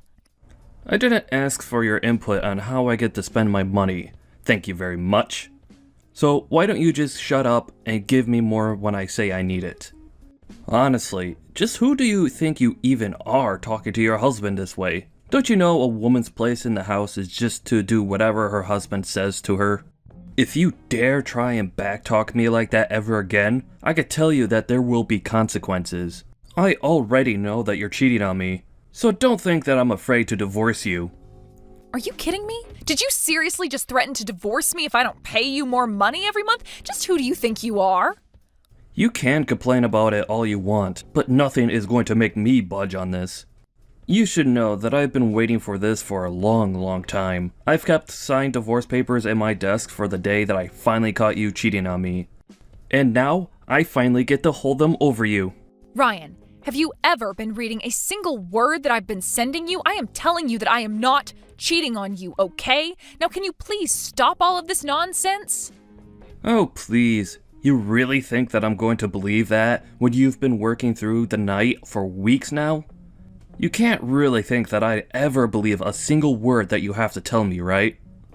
You know, that really is rich coming from you, Ryan. You're the one that's always leaving me all alone at the house on weekends. You're hardly ever here when I'm around.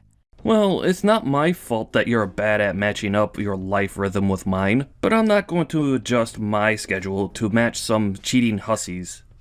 You are just terrible. Do you know that? I mean, I am trying to explain to you that I am working hard to make sure that we don't go under, but you refuse to listen and just keep accusing me of cheating on you. But you know what? Fine. If this is the way that you really want to end things between us, then so be it. Why don't you take out those divorce papers and leave them on the table for when I get home? You mean you're really finally going to divorce me? Oh wow, this is so great. Thank you so much.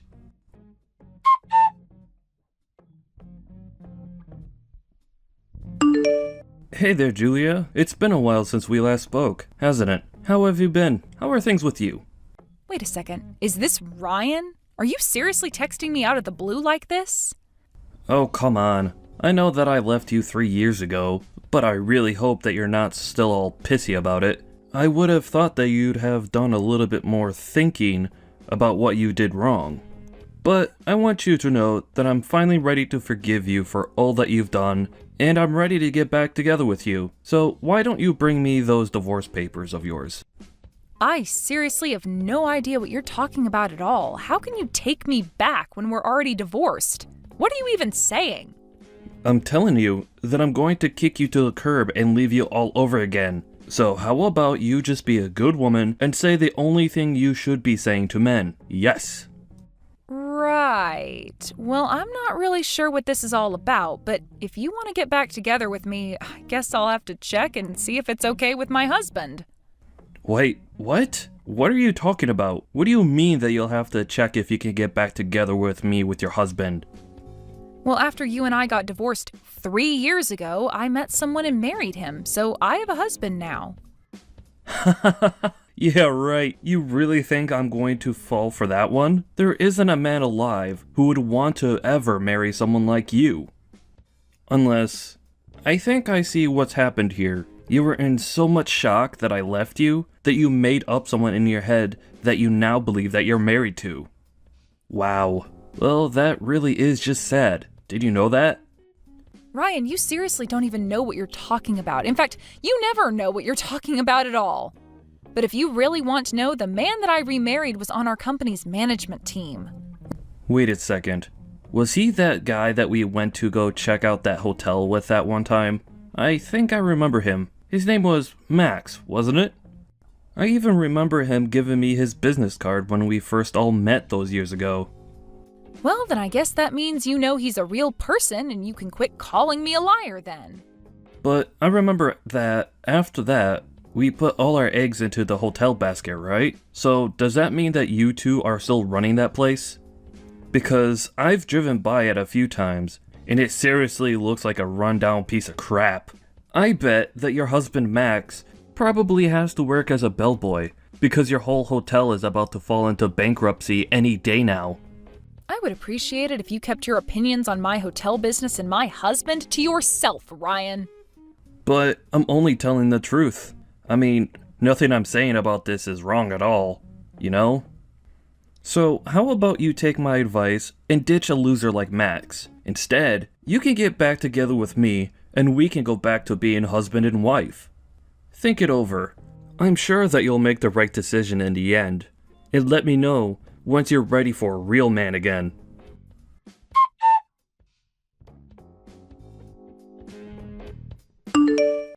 Hey there, Max. I'm really, really sorry to bother you while I know that you're busy working, but I just wanted to make sure that you were okay. Oh, hey there, honey. Yeah, I'm doing okay. Thanks for asking. I'm actually pretty free right now, so we could talk if you needed something. Well, the thing is that I actually just got a message from my ex-husband not that long ago. Wait a second. Are you talking about the man who accused you of cheating on him while the hotel business was looking really shaky? He really messaged you? That's crazy. Why would he bother doing that after all this time? Did he say at all what he wanted with you? Why did he even bother reaching out like that? Well, he actually texted me because he wanted to ask me if I wanted to get back together with him. Can you believe that? Hold on a second. You mean that after accusing you of cheating on him, leaving you while your business was in trouble, and disappearing for 3 years, came back out of the blue to ask you to take him back? Yeah, that pretty much sums it all up quite well. But of course, I really don't want anything to do with him now. But I just thought that I should let you know that it happened. It's actually been on my mind, worrying me a lot since we talked. I mean, I just don't know why he would pop back up in my life like this. I have no idea what he wants from me, and it's got me really worried. Anyways, I really am sorry to bother you with all of this while you're at work. I don't want to give you more to worry about. Julia, please. You know you don't have to apologize to me for anything, especially not coming to me about this. I feel like you've told enough about you and Ryan to know the kind of crap that he puts you through. But I just want you to know that I'm always going to have your back no matter what.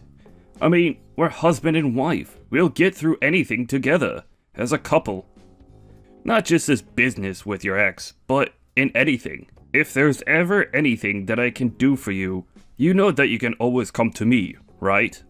Thank you so much, Max. I just really have no idea how I would be able to keep this hotel afloat if it weren't for you. I just wanted to let you know that I'm really thankful to have someone like you in my life, you know? Oh, come on.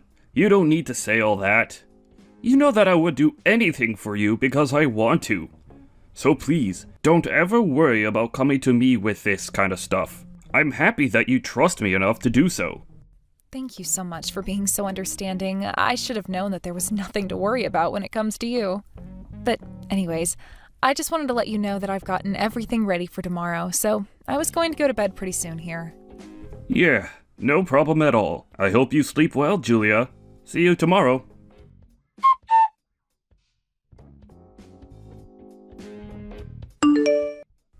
So tell me, Julia, did you finally smarten up and decide to leave your husband like the little loser he is? Ryan, I already told you that I have no intention at all of leaving my husband, and I'd appreciate it if you'd quit talking to me. Are you kidding me? What do you mean you're not going to leave your husband? Don't you know what I could offer you? You're making a mistake, you stupid woman. Making a mistake? Ryan, let's get something straight here. 3 years ago, you were the one that came to me asking for the divorce, remember? I had just inherited this hotel from my parents who had died only months ago in that terrible car crash. I was busy every day trying to learn how to run a hotel and manage staff and make guests happy, and you never did anything to help. Instead, you would just always put me down or insult me. You made me feel like an idiot for caring about my parents' legacy. Well, you don't have any right to be mad at me. After all, you were the one cheating on me the whole time. So what do you have to say about that? I have to say the same thing that I told you 3 years ago when you accused me of that. I never, ever cheated on you. You made that all up and refused to listen to anything I might say otherwise. Yeah, sure. Whatever you say. Honestly, you can keep on believing that if you want. But the thing is that I'm not even mad that you cheated on me anymore. I'm willing to let that all just go into the past and never be mentioned again. But you should know that before our divorce, if you had just given me a bit more money like I asked you, none of this would have ever happened. I would have overlooked all your cheating, and I would have just let you go about your business. And all you had to do was give me a little more money every month. In fact, since we're getting back together, you should know that I'm only going to go along with it if you start giving me money every month again. I see what this is all about now. You're having money problems, aren't you? Well, I suppose that you really haven't changed at all then. But do you really think that you're going to be able to pester me for money after all this time, Ryan? Well, never let it be said that I didn't think you were a sharp one. You saw right through me, Julia. I see. Well, I'm just going to need more time to get ready for all of this, so maybe just wait for me a little longer. Finally! I was waiting so long for this. You have no idea how happy I am to read those words.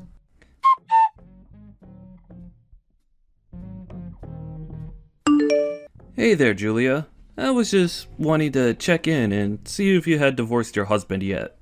Ryan, it's literally been like 9 or 10 hours since we last messaged each other. No, I haven't divorced him yet. Oh, come on. You have to hurry up and do it already. Just how long are you going to keep me waiting for this, Julia? Hurry up and leave your husband right now. If you have him sign the divorce papers now, we can probably get all the paperwork handled in a matter of hours. You still remember the window in the courthouse that you have to go to get all of that filed away, right? Ryan, I would really appreciate it if you waited for me to reach out to you about all of this, okay? Ugh, I should have known not to count on you to get anything done in a rush. You're always so lazy. Do you know that? You are always putting me off and telling me to wait for stuff. You know, I've actually been wondering why you've chosen to come back to me out of all the other people I'm sure would love to date you. So you finally caught on to that little fact, did you? I mean, yeah, I was wondering since you sent me the first of these messages just why you wanted anything to do with me anymore. Well, I'm not going to tell you. If I tell you what I'm really thinking, then I don't think you'd want to marry me anymore. So there. I see. Well, either way, I am still going to be getting things ready here, so you can really tell me whatever you want. Wait, what? Are you serious? You mean no matter what I say to you, you'll still marry me? Well, I guess in that case, I'd better tell you the whole truth. What I really want to get out of marrying you isn't you, but your hotel. I'm not sure that I'm following what you mean. Ryan, would you mind explaining to me just a little bit better? Well, I know that your hotel has to be at least worth something, right? I'm sure that if I sold it, I could get some kind of money from doing that.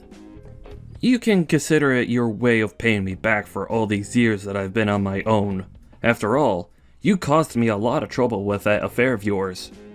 But Ryan, you know that I inherited this hotel from my parents, right? Not only that, but you know how hard I've been working to keep the business going.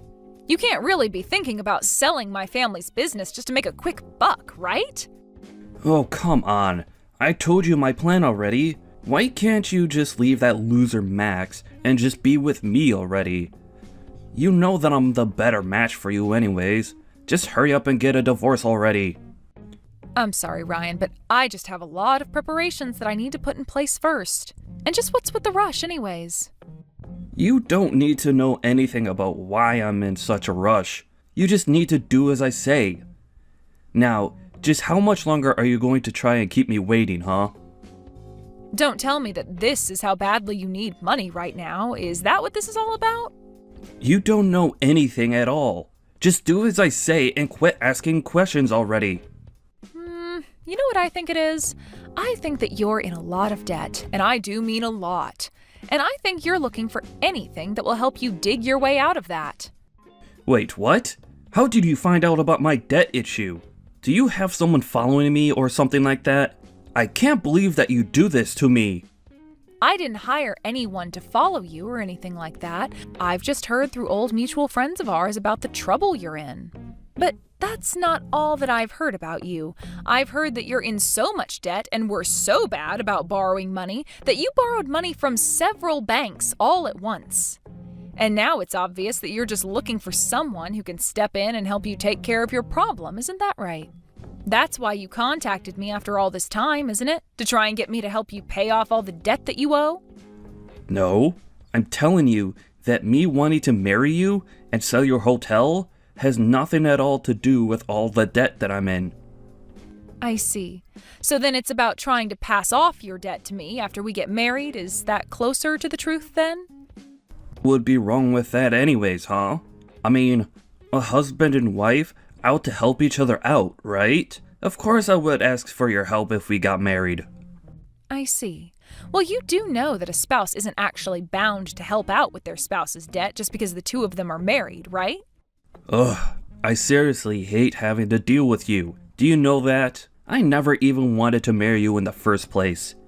Yes, this was all just a big scam to help with my debt. Is that what you wanted to hear? Well, you didn't need to come out and admit it like that. I'd obviously already put that all together myself. But you should know that I never ever said that I was going to divorce my husband. I just kept telling you that I needed more time to get ready. What do you even mean by that? Get ready for what? What are you talking about? I thought you were talking about getting ready for the divorce and marrying me again. Well, yes, I did that on purpose so that you would talk to me and think that I was actually going to remarry you. Please, you have to do this for me. I'm deadly serious. All my loans are due by tomorrow, and I don't have nearly enough money to pay off any of them. Yeah, you really haven't changed at all in this time, have you? You're still the same stupid, selfish man that you've always been. I mean, I have to say that I really was lost and confused about what happened to us 3 years ago, but it's clear to me now that I made the right choice. Well, you went way too far trying to dig into my personal life and looking into my debt and all. I'm going to make you pay for that. You won't get away from me that easily.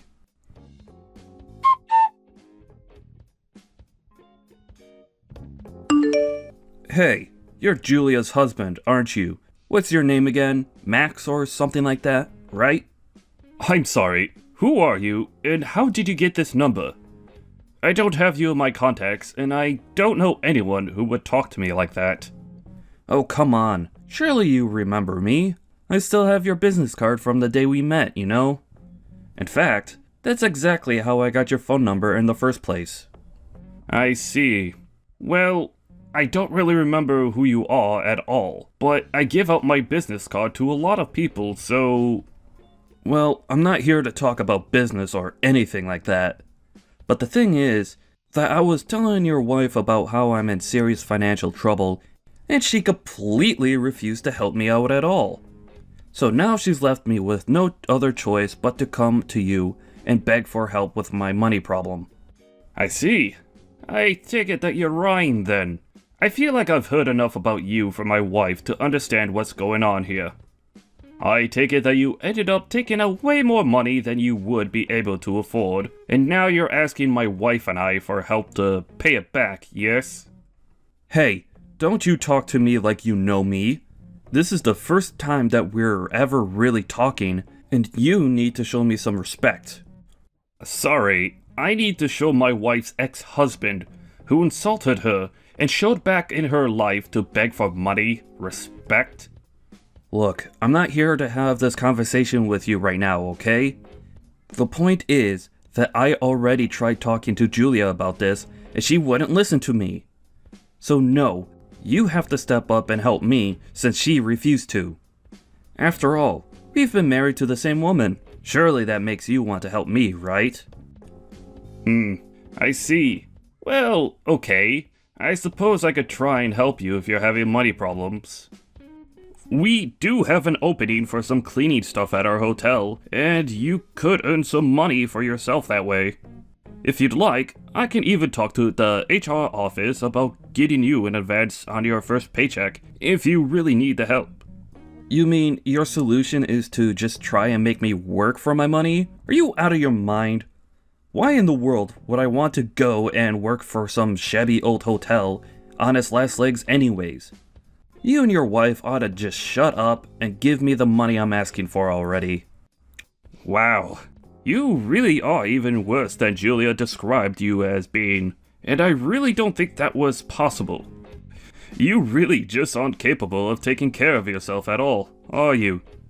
Excuse me? What did you just say to me? Who do you think you are to talk to me like that, huh? Why don't you try saying that to my face, you little punk? Not only that, but you really do act like a spoiled little kid when you don't get your way. But I take it that you don't really know much about our hotel. You think I'm an idiot or something? I know the hotel, and it looks like a great big piece of crap. There's no way a place like that is going to stay open for another year, so just give me my money. Wait a second, You aren't talking about the old location of the hotel, are you? Old location? What are you talking about? A hotel is a hotel. You can't just up and move. What do you mean, old location? Well, I mean that a few months ago, we decided to move out the business, not just the hotel itself, to a better location. And we've been working hard to make sure that everything is all set with that transfer, since it's been such a process. But we already have plenty of bookings, and repeat guests who are coming to stay with it, so I really think that your information needs to be updated. But wait, I thought you were in that old rickety building. Are you telling me that you guys are operating out of a new place now? Not only that, but your business is actually doing well? Please tell me that you're lying about that. Of course we're not lying about that. Our management team from the old location all came up with and agreed to the idea of trying to move to a more profitable location. And now, we've been able to increase our amount of overseas guests and have a lot of local businesses wanting to work with us. So we're actually doing better than we've ever done before, and we've only been here a few months. Well, wait a second. If that's the case, then just how much money would a cleaner at one of your hotels make? Well, we would begin by hiring a cleaner on a part-time basis, and move them along their career from there. But there's substantial room for growth in responsibilities and wages. In fact, a couple members of our management team started at our hotel as cleaning staff, and worked their way up to where they are now. But since you already shot down the idea, I really don't imagine that a job like that interests you at all. Well, hold on a second there. That was only because I had no idea the kind of money that your place was raking up now. I mean, I said no because I didn't want to be cleaning some old hotel that was on its way out anyways. But if you're telling me that you're all working out of a new location, and that business is really, really good, then I'll have no problem taking a job as a cleaner. Of course, you'll have to pay me the absolute maximum you can while I'm there. Wow, that really didn't take much at all, did it? You were so ready to look down at a job just because of assumptions that you were making. And the moment you found out that you were just making things up to be mad at, and the job was actually great, you turn around and act as if you can demand whatever you want from it. And who cares if I'm doing that? You already offered me the job, so just give it to me already. You're right, Ryan. I did offer you the job, and you turned it down right then and there, without asking any more questions about it. So I'm afraid that was a one-time offer that I was not planning on making again. Anyways, my wife and I still have a lot of work to do to make sure our transition here continues to go smoothly. I don't know what you're going to do with the rest of your life, but just make sure that you leave Julie and I out of it, or else it.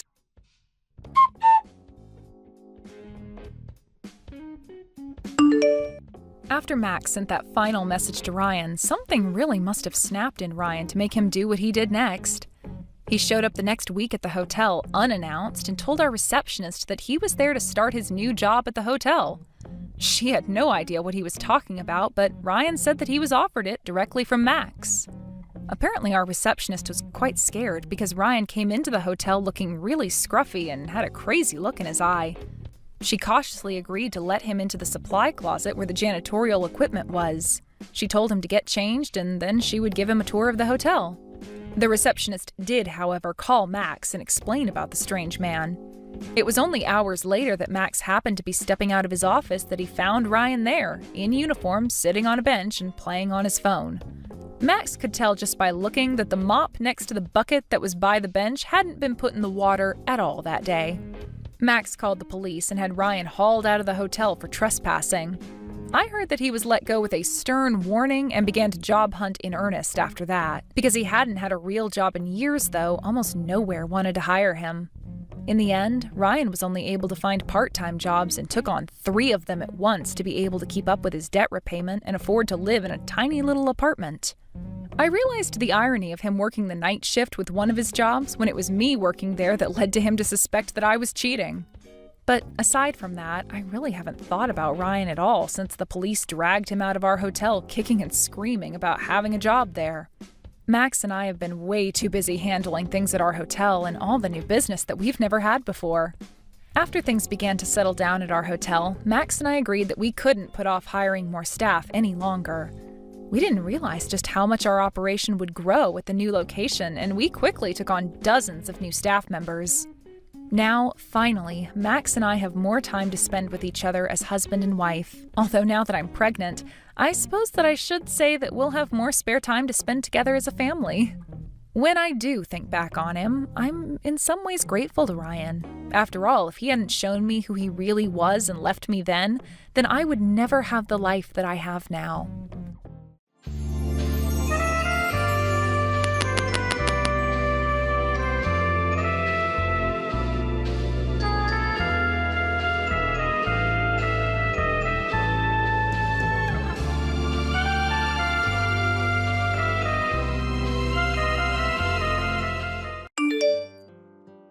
Were you finally able to save up some money, Melanie?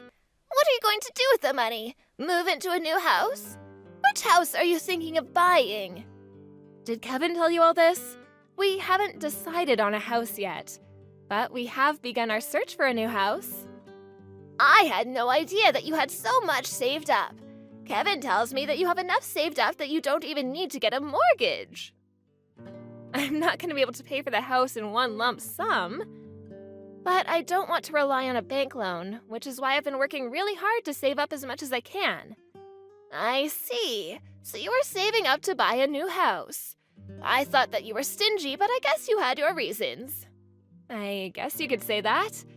I've always been frugal, so saving up wasn't all that difficult for me.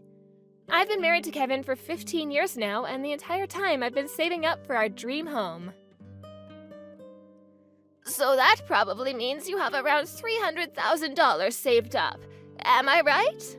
I'm not comfortable discussing the amount of money I have sitting on my bank account. Why are you so interested in my savings? Well, we're family now, so I think that I have the right to ask and know about these things. I suppose, but I was just thinking about how nice it would be for me to move into a new house as well. What do you say to living together? I'm sorry, but I plan to live in my new house with Kevin and no one else. I'm your mother-in-law. How could you say no to me? I'm sorry, but it's not in our plans to live under the same roof as you. We told you the same thing when Kevin and I got married. Kevin and I have been dreaming of purchasing a house of our own, and the last thing we want to do is say yes to moving in with you. Why are you so cold to me? What do you have against me? Don't you think that you're being a little rude to me? Ever since you got divorced, you've been relying on Kevin for money. I have, but Kevin is my son. I'm allowed to ask for his financial help if I need it. I raised him, so I should be able to receive money from him. Kevin never gave you his money, he's lending it to you. On top of that, he's been sending you monthly payments to help out with your living expenses. We know that you're in a lot of debt. The last time that you came over to see us, you stole some of our valuable possessions from us. I'm sure you can see why we wouldn't want to live under the same roof as you. You say that you can't live with me, but you're letting another woman live under your roof? What's that about? She's my great aunt. She's been good to me, and now it's my turn to take care of her. But it seems unfair that you'd let your great aunt live with you and not me. I'm Kevin's mother. We can't get dragged into your financial problems. And my great aunt is only living with us temporarily. Once Kevin and I purchase a new home, my great aunt will no longer be living with us. I mean, the house that we're living in now is her house. I've been helping her out because she recently had some medical problems. I really do hope that you and Kevin will invite me to move into your new house with you. I won't give up so easily. Well, Kevin and I aren't going to give in either. I need to go now.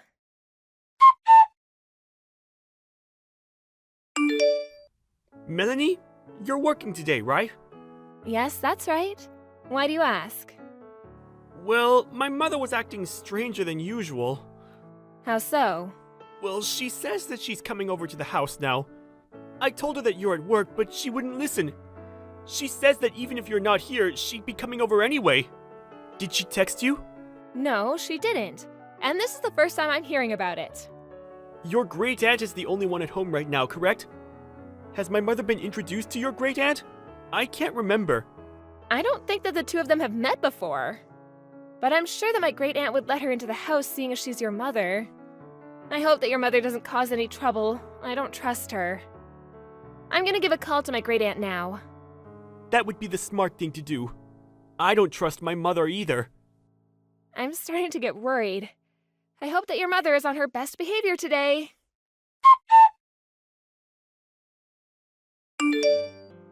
I took the liberty of buying your new house for you. Excuse me? Why did you go see my great aunt today? What did you need? I already paid for the house. You have nothing to worry about. I didn't realize how easy it was to withdraw money from your account. I couldn't withdraw the entire amount in one go, so I went to the bank numerous times. The real estate agent allowed me to sign the contract for the house when I showed them the balance in your bank account. I'm going to need all the money in your account to pay for our new house.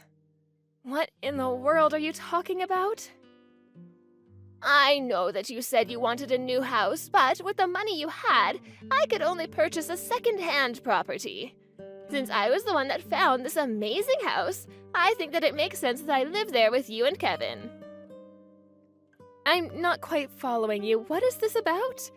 How were you able to take my money and go buy a house? Once I figured out your passcode, it was all very easy. Thank you for saving up all that money. Do you realize how crazy you're sounding right now? If you really did what you claim, it means you stole from me and made a huge purchase. I don't understand why you're being so cavalier right now. I'm really grateful that you put in a lot of effort to save up all that money. I'm really looking forward to living in the house that I purchased with your money.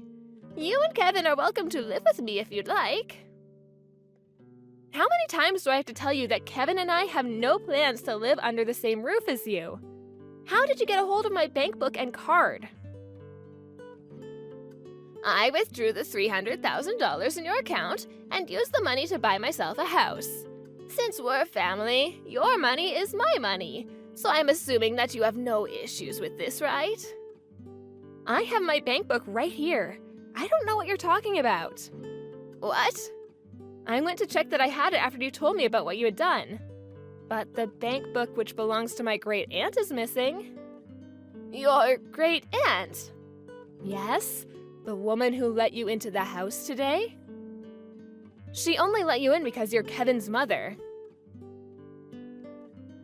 My great aunt never expected you to be a thief, too. She was terribly shocked when she realized that you had taken her bank book. I don't get it. So you're saying that I took your great aunt's bank book instead of yours? But it had your maiden name on it. Are you sure about that?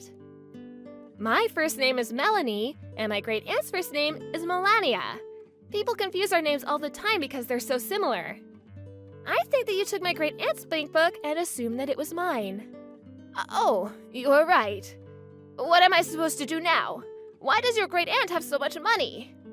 Well, I guess the money is mine now. Do you not understand the gravity of what you've done? You committed a serious crime and you will be punished. You do understand that, don't you? Look, it was an accident. I took her money thinking it was yours. I mean, we're all family, so I don't think that it's a crime. Even if we are family, that doesn't make it okay for you to steal our money. My great aunt is furious with you. Okay. She told me that she's going to get her money back from you, and she's going to make sure that you don't take any more money from her. Well, I need the money to pay for my new house. Well, it's not your money to take. You shouldn't be buying a house if you can't afford it. My great aunt was careless for writing down her passcode, but that doesn't give you the right to steal her money. You're absurd for thinking you could steal your family's money and spend it on something so big like a house. You're a criminal. I wasn't stealing that money. It's mine, since I'm a part of your family now. Besides, I thought that money was yours. I was doing you a favor by buying you a house, which you were going to buy anyway. I know how busy you and Kevin are with work. I was only trying to help. Since I chose a house suited to my needs, I think that it would make sense for me to move in with you. Do you realize how outrageous this is? You need to own up to your crime. You committed theft. Aren't you blowing things out of proportion here?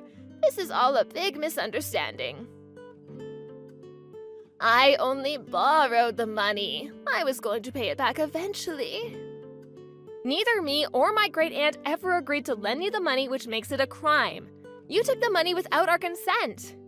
Don't try to get out of this by saying it was a misunderstanding. Wait a minute, Melanie. Could you please have a word with your great-aunt and sort this all out? She wants you to pay her back the money ASAP.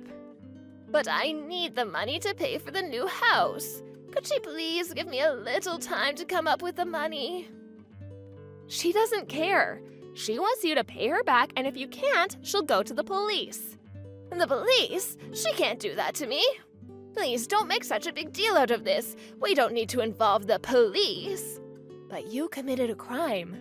You should have never taken my great-aunt's bank book and card. Fine, I'll return everything to your great-aunt. Are you happy now? Will you give me your savings instead? Huh? I need your money to buy us our new house. That way your great-aunt can have her money back. You must be joking. Why in the world would I give you my hard-earned money? No way! I deserve to live in that new house. I'd rather die than give you my money. Besides, I also bought a new house, so I don't have any savings left. Oh, so you already bought a house? Yes, we did. We didn't want to tell you because we didn't want you to think that you could move in with us. We were smart not to share any information with you. After all, you are a criminal. I'm not a criminal. Stop calling me one. I went out of my way to find you a nice house that we could all live in. I know that you bought that house for yourself. You don't care about anyone but yourself. Stop trying to rationalize your actions. You should just admit that you committed a crime and receive the punishment that you deserve. You're not making any sense right now. The only thing that I wanted was to live happily with my son and his wife. What's wrong with that? And since you had the money, I was going to use it to buy us a new house. I didn't do anything wrong. We're family, remember? I don't consider you to be family, especially after what you did to my great-aunt. What? Neither Kevin or I agreed to live with you or give you any of our money. And we definitely did not ask you to go out and buy a house for us. What you did is a crime. Own up to it. To my great-aunt, you're just some thief that came into her house and stole her money. Some may consider what I did to be a crime, but that was not my intention and you know it. You know that I didn't do this on purpose. I don't know what your intentions were, but you committed a crime and you need to take responsibility for your actions. You're going to get arrested for theft and you're going to end up paying back the money in full, whether you like it or not. You're going to let the police arrest me? I'll pay back the money, so don't have me arrested. Well, Kevin and I want nothing to do with you anymore. Stay out of our lives. How can you say that to me? After everything that you put us through, I think you saw this coming.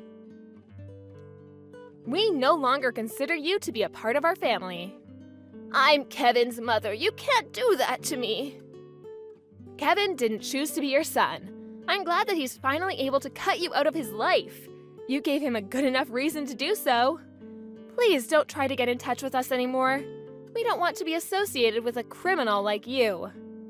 I can't believe that you're doing this to me.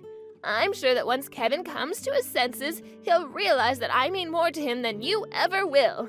I won't forgive you for this. You should stop blaming me and realize that you did this all on your own. You're the one that committed a crime and messed up your life. Don't blame me for any of it. It was nice knowing you, Kaya. Goodbye.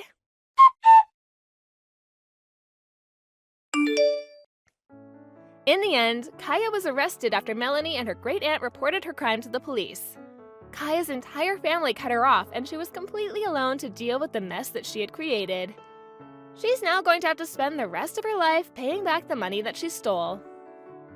It turned out that the real estate agent that Kaya had reached out to buy the new house was a bad one, and they never returned the down payment on the house even after the deal was called off.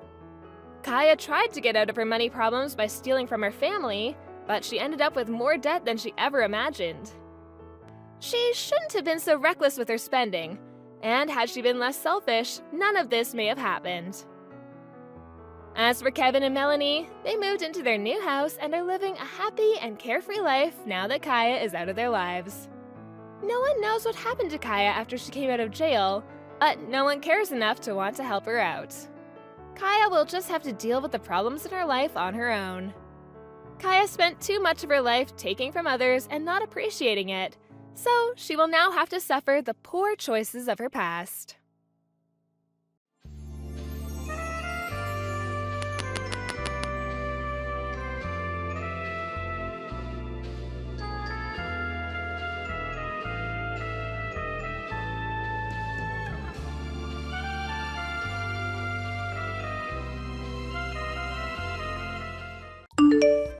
Lisa, how are you? I hope you're not too busy. Can I go and borrow it today as we promised? Hi, Susie. What are you talking about? You can't have forgotten already. You're not that old. I guess it slipped your mind. You promised me that I could borrow your car for a couple of days. Remember? You shouldn't forget promises like that. It's not very polite, you know. No, I haven't promised anything like that. I never once said that it was okay. I said that I can't allow you to borrow my car over and over. Don't forget things for your own convenience. I'm not letting you borrow my car, and that's final. Oh, come on. I need a car. We're planning on leaving tomorrow. I've already paid for the camping site, so we can't delay our trip. We need to borrow your car or we won't be able to go enjoy our holiday. We're going to miss out on camping by the sea just because you wanted to be mean. There's no point guilt-tripping me. I already told you to get a rent-a-car. It's my car and I need to use it tomorrow. I can't lend it to you. But rental cars are so expensive. It'll be impossible to find a cheap one at this last minute. Also, tomorrow's a federal holiday. There aren't going to be any vacancies. Everyone's going to have the day off, so it'll be impossible to find a car now. Why should I care? I already told you that I can't lend you my car weeks ago. You should have booked a car then. And why can't you use your own car? Why do you have to be so horrible? It's being repaired. It's not at home at the moment. I don't have my own car, and I can't get a rental car, so you have to lend me yours. Plus, if I borrow your car, I don't have to pay a thing. What makes you think you can borrow it without paying? I'm not lending it to you. I don't care how expensive rent-a-cars are. That's your own fault for not booking in advance. You'll have to solve this problem yourself. It's got nothing to do with me. Don't say that. I can't believe you were this much of a bully. I thought you were much kinder than that. Oh, I'm so disappointed. It's not a matter of being kind. No matter how bad you try and make me feel, I'm not lending you my car. End of story. Whenever your son wanted to borrow my daughter's toys, I always let him. I think it's only fair that you be just as generous. You're an adult, aren't you? Borrowing toys and borrowing a car are completely different. You can't honestly think that it's the same thing. Cars involve insurance, and it'll get complicated if you have an accident or happen to damage the car. And a car is worth a lot more than a child's toy. You understand that, don't you? But my husband is good at driving. He won't have an accident or do anything that could damage the car. So you don't have to worry about insurance. We've got road service, so if we get a flat tire or run out of gas or something, we'll be able to sort it out. Whether your husband is good at driving or not, you could still get caught up in an accident. I'm talking about if someone is injured. I can't let you borrow my car. That would be too irresponsible. Find a rent-a-car. Oh, please! It's just for a few days. You can't be that selfish. Why can't you be a bit more understanding? That's what I want to say. If you think I'm being selfish, then so be it. Anyway, I've got to get back to work. I have a meeting, and I don't have time to be discussing this with you. I'm not going to be able to respond to your messages, so there's no point in messaging me.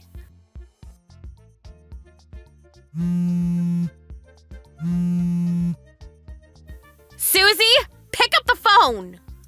What do you think you're doing? What did you do with my car?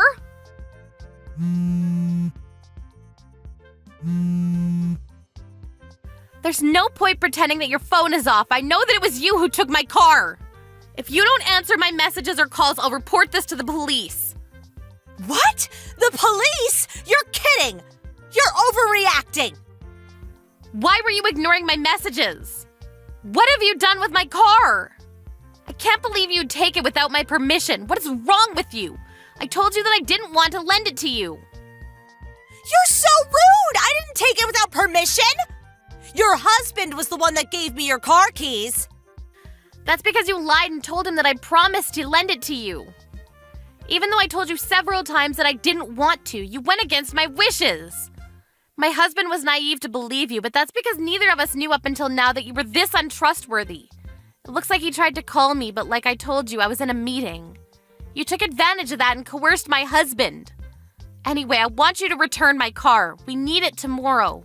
If you return it right now, I won't involve the police. Please don't call the police. I haven't done anything wrong. Your husband gave us the keys, so that means he gave us permission to borrow it. Why are you being so mean? You should just accept his decision. It's not his decision to make. The car is mine. It's not his property, so no matter what he said, my word is final. Plus, he only gave you the keys because you convinced him that I had said yes, but had forgotten to mention it to him. It's not his car? Well, I didn't know that, but he's still the one that gave us the keys. It's such a big car. It must come in really handy for all sorts of occasions. It's perfect for carrying our camping equipment. Just hurry up and bring it back.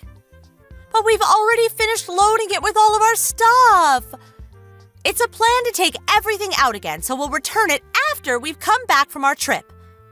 That's good enough, isn't it? Good enough? Not nearly. There's nothing good about this situation. I need my car so that we can visit my parents for the holidays tomorrow. How am I supposed to get there without a car?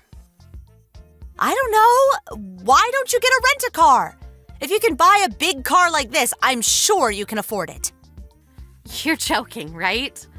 You're telling me to get a rent-a-car?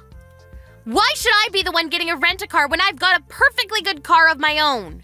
A car that you've stolen from me.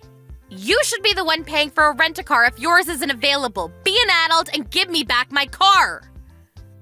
But it took so much time getting all of our stuff in the car. It'll take ages to get it all off again. It'll just be a waste of time if we do that. And I don't want to do anything that bothersome. If you have a problem with me borrowing your car, you should talk to your husband. I didn't steal the keys. He handed them to me. We only borrowed the car because he said we could. It's not our fault you didn't talk to your husband about not letting us borrow your car. Our kids get along really well, so you don't want to ruin their friendship with something so trivial, do you? If they knew what you were saying, they would be really disappointed. I'm sure your son would be happy to let us borrow the car for a day or two. Right now, Sam's opinion and my husband's opinion don't matter. That's my car you've taken. I'm going to pick it up, so please unload your things and have it ready for me to take home. I'll have to take a taxi to go to your place, so expect a bill in the mail.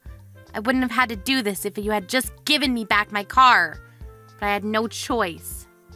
You can't come here. Even if you do, there's no point. We've already left.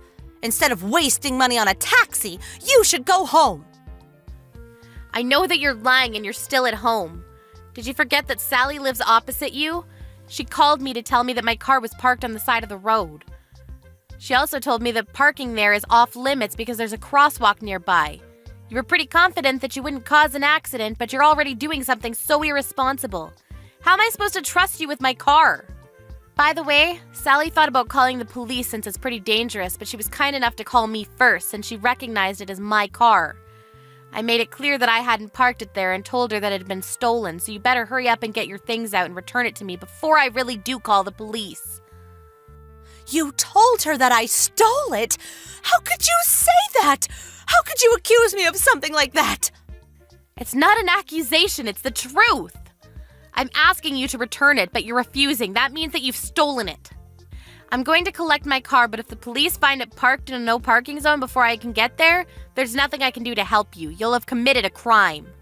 I can't believe you told Sally that I stole your car. I can't believe you have the nerve to victimize yourself like that. I haven't done anything to deserve all of this.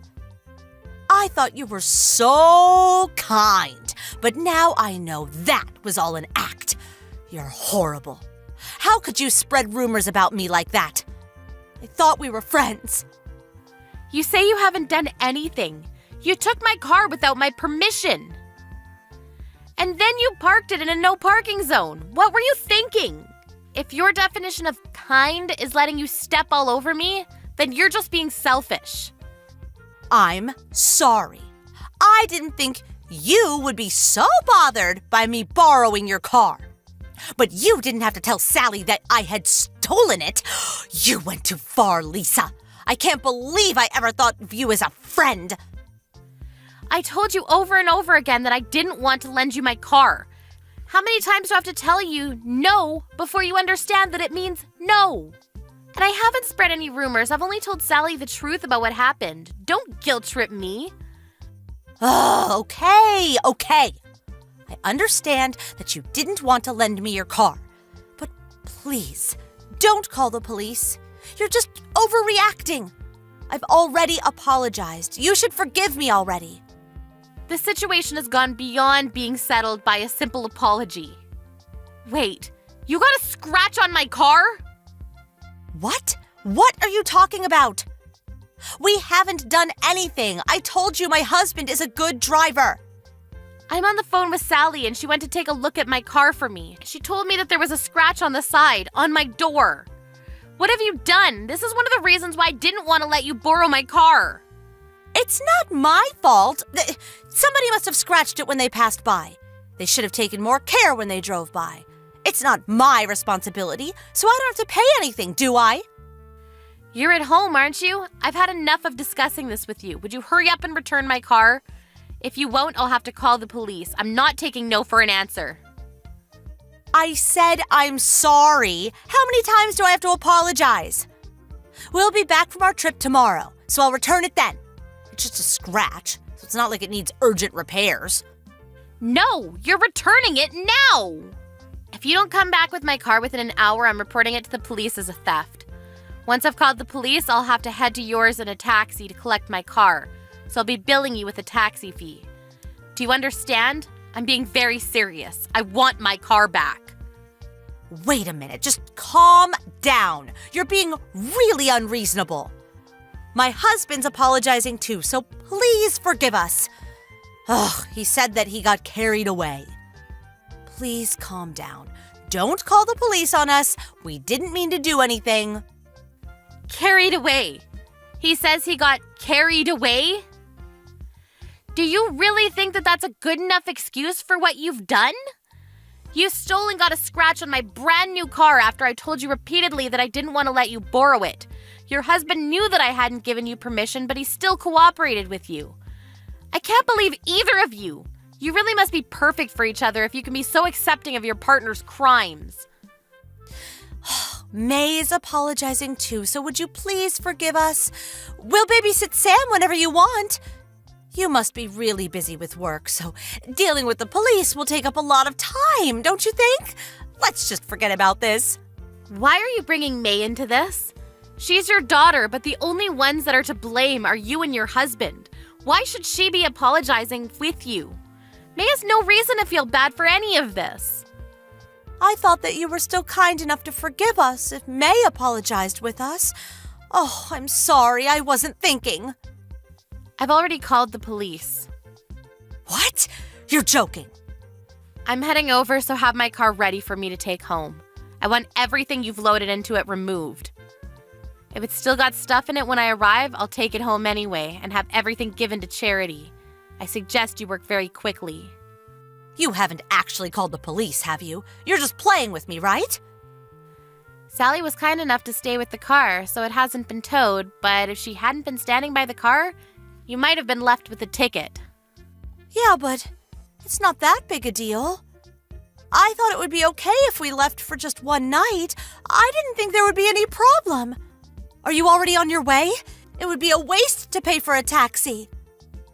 I'll have my husband take your car back to you, so you don't have to come. You don't have to call the police either.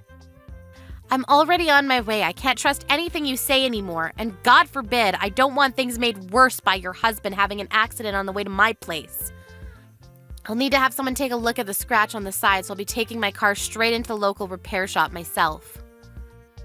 All right, if you say so. We'll pay a little bit for the repairs. So can you forgive us? Please don't call the police on us. You'll just be making a big deal out of a really small issue. Please. My mother-in-law lives in the neighborhood, and if she hears about this, she'll be furious. She already hates me so much. If she finds out the police were involved, she'll never forgive me. Susie, that's your own problem, not mine. If you didn't want the police involved, you should have returned my car when I first asked you to, not after the millionth time. Anyway, I'm curious. Why didn't you park my car in your apartment's parking space? It should be open if your car is being repaired, right? Huh? You have a parking space reserved for your apartment, which you usually use for your car, if I remember correctly. Yeah, but we can't use it right now. Because your car is still parked there. It's not being repaired, is it? No, my car's out for repairs. I just can't use the parking space right now. You want to use my car because it was big and convenient for carrying camping items, right? Your car wasn't big enough, so you decided to use mine. You lied to me about that too, didn't you? I'm sorry. I didn't mean to. I didn't know how to explain. I thought you wouldn't let me borrow your car if you knew that mine was still usable. I missed the chance to tell you the truth. You didn't mean to? You clearly thought that the best way to get me to lend you my car was to deceive me. You can't pretend that you didn't lie on purpose. You say you missed the chance to tell me, but I don't think you ever planned to tell me the truth. And you wonder why I can't trust you with my car? I'm really sorry. I'll pay for the repairs, so please forgive me. I've had to pay for a taxi to get to your house, so I want you to pay for that too. I'll be sending you a bill for the repairs and the taxi fare, and I'll be talking with my lawyers. You took my car without my permission, so I can press charges for theft, you know. Please don't do that. Lisa, there's a police car outside my apartment. Did you really call the police? Yes, I did. I reported the theft a few minutes ago. I'll be there within a few minutes myself. I suggest you go down to the police and be honest about what you've done. If you don't, you'll just make things worse, and your mother-in-law will find out in the worst possible way. You don't want to make a fuss in front of all your neighbors, do you? How ironic. If you had just accepted that I didn't want to lend you my car and booked a rent-a-car, you might have saved a few more dollars, and you would have been able to avoid such an embarrassing situation.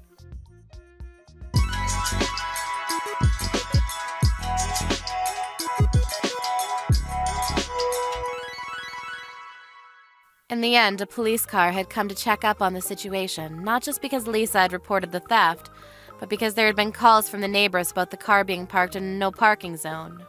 Many neighbors had come out to see what was going on and were gossiping about the appearance of a police car and about Susie's grand theft auto. Susie and her husband were given a warning by the police officer, and the scratch turned out to be the doing of one of the neighbor's children, but Susie's husband had to take full responsibility since he was the one that parked the car there. Lisa was able to use that in demanding that they pay the full amount of repairs. Susie and her husband ended up paying a lot more than they would have done if they had just rented a car. Of course, Susie and her family couldn't go on holiday, and her mother-in-law found out about what they had done. She was lectured and lost all her trust. On top of that, none of Susie's friends would hang out with her after they had heard what she had done. She had to pay a lot more than she expected financially and socially.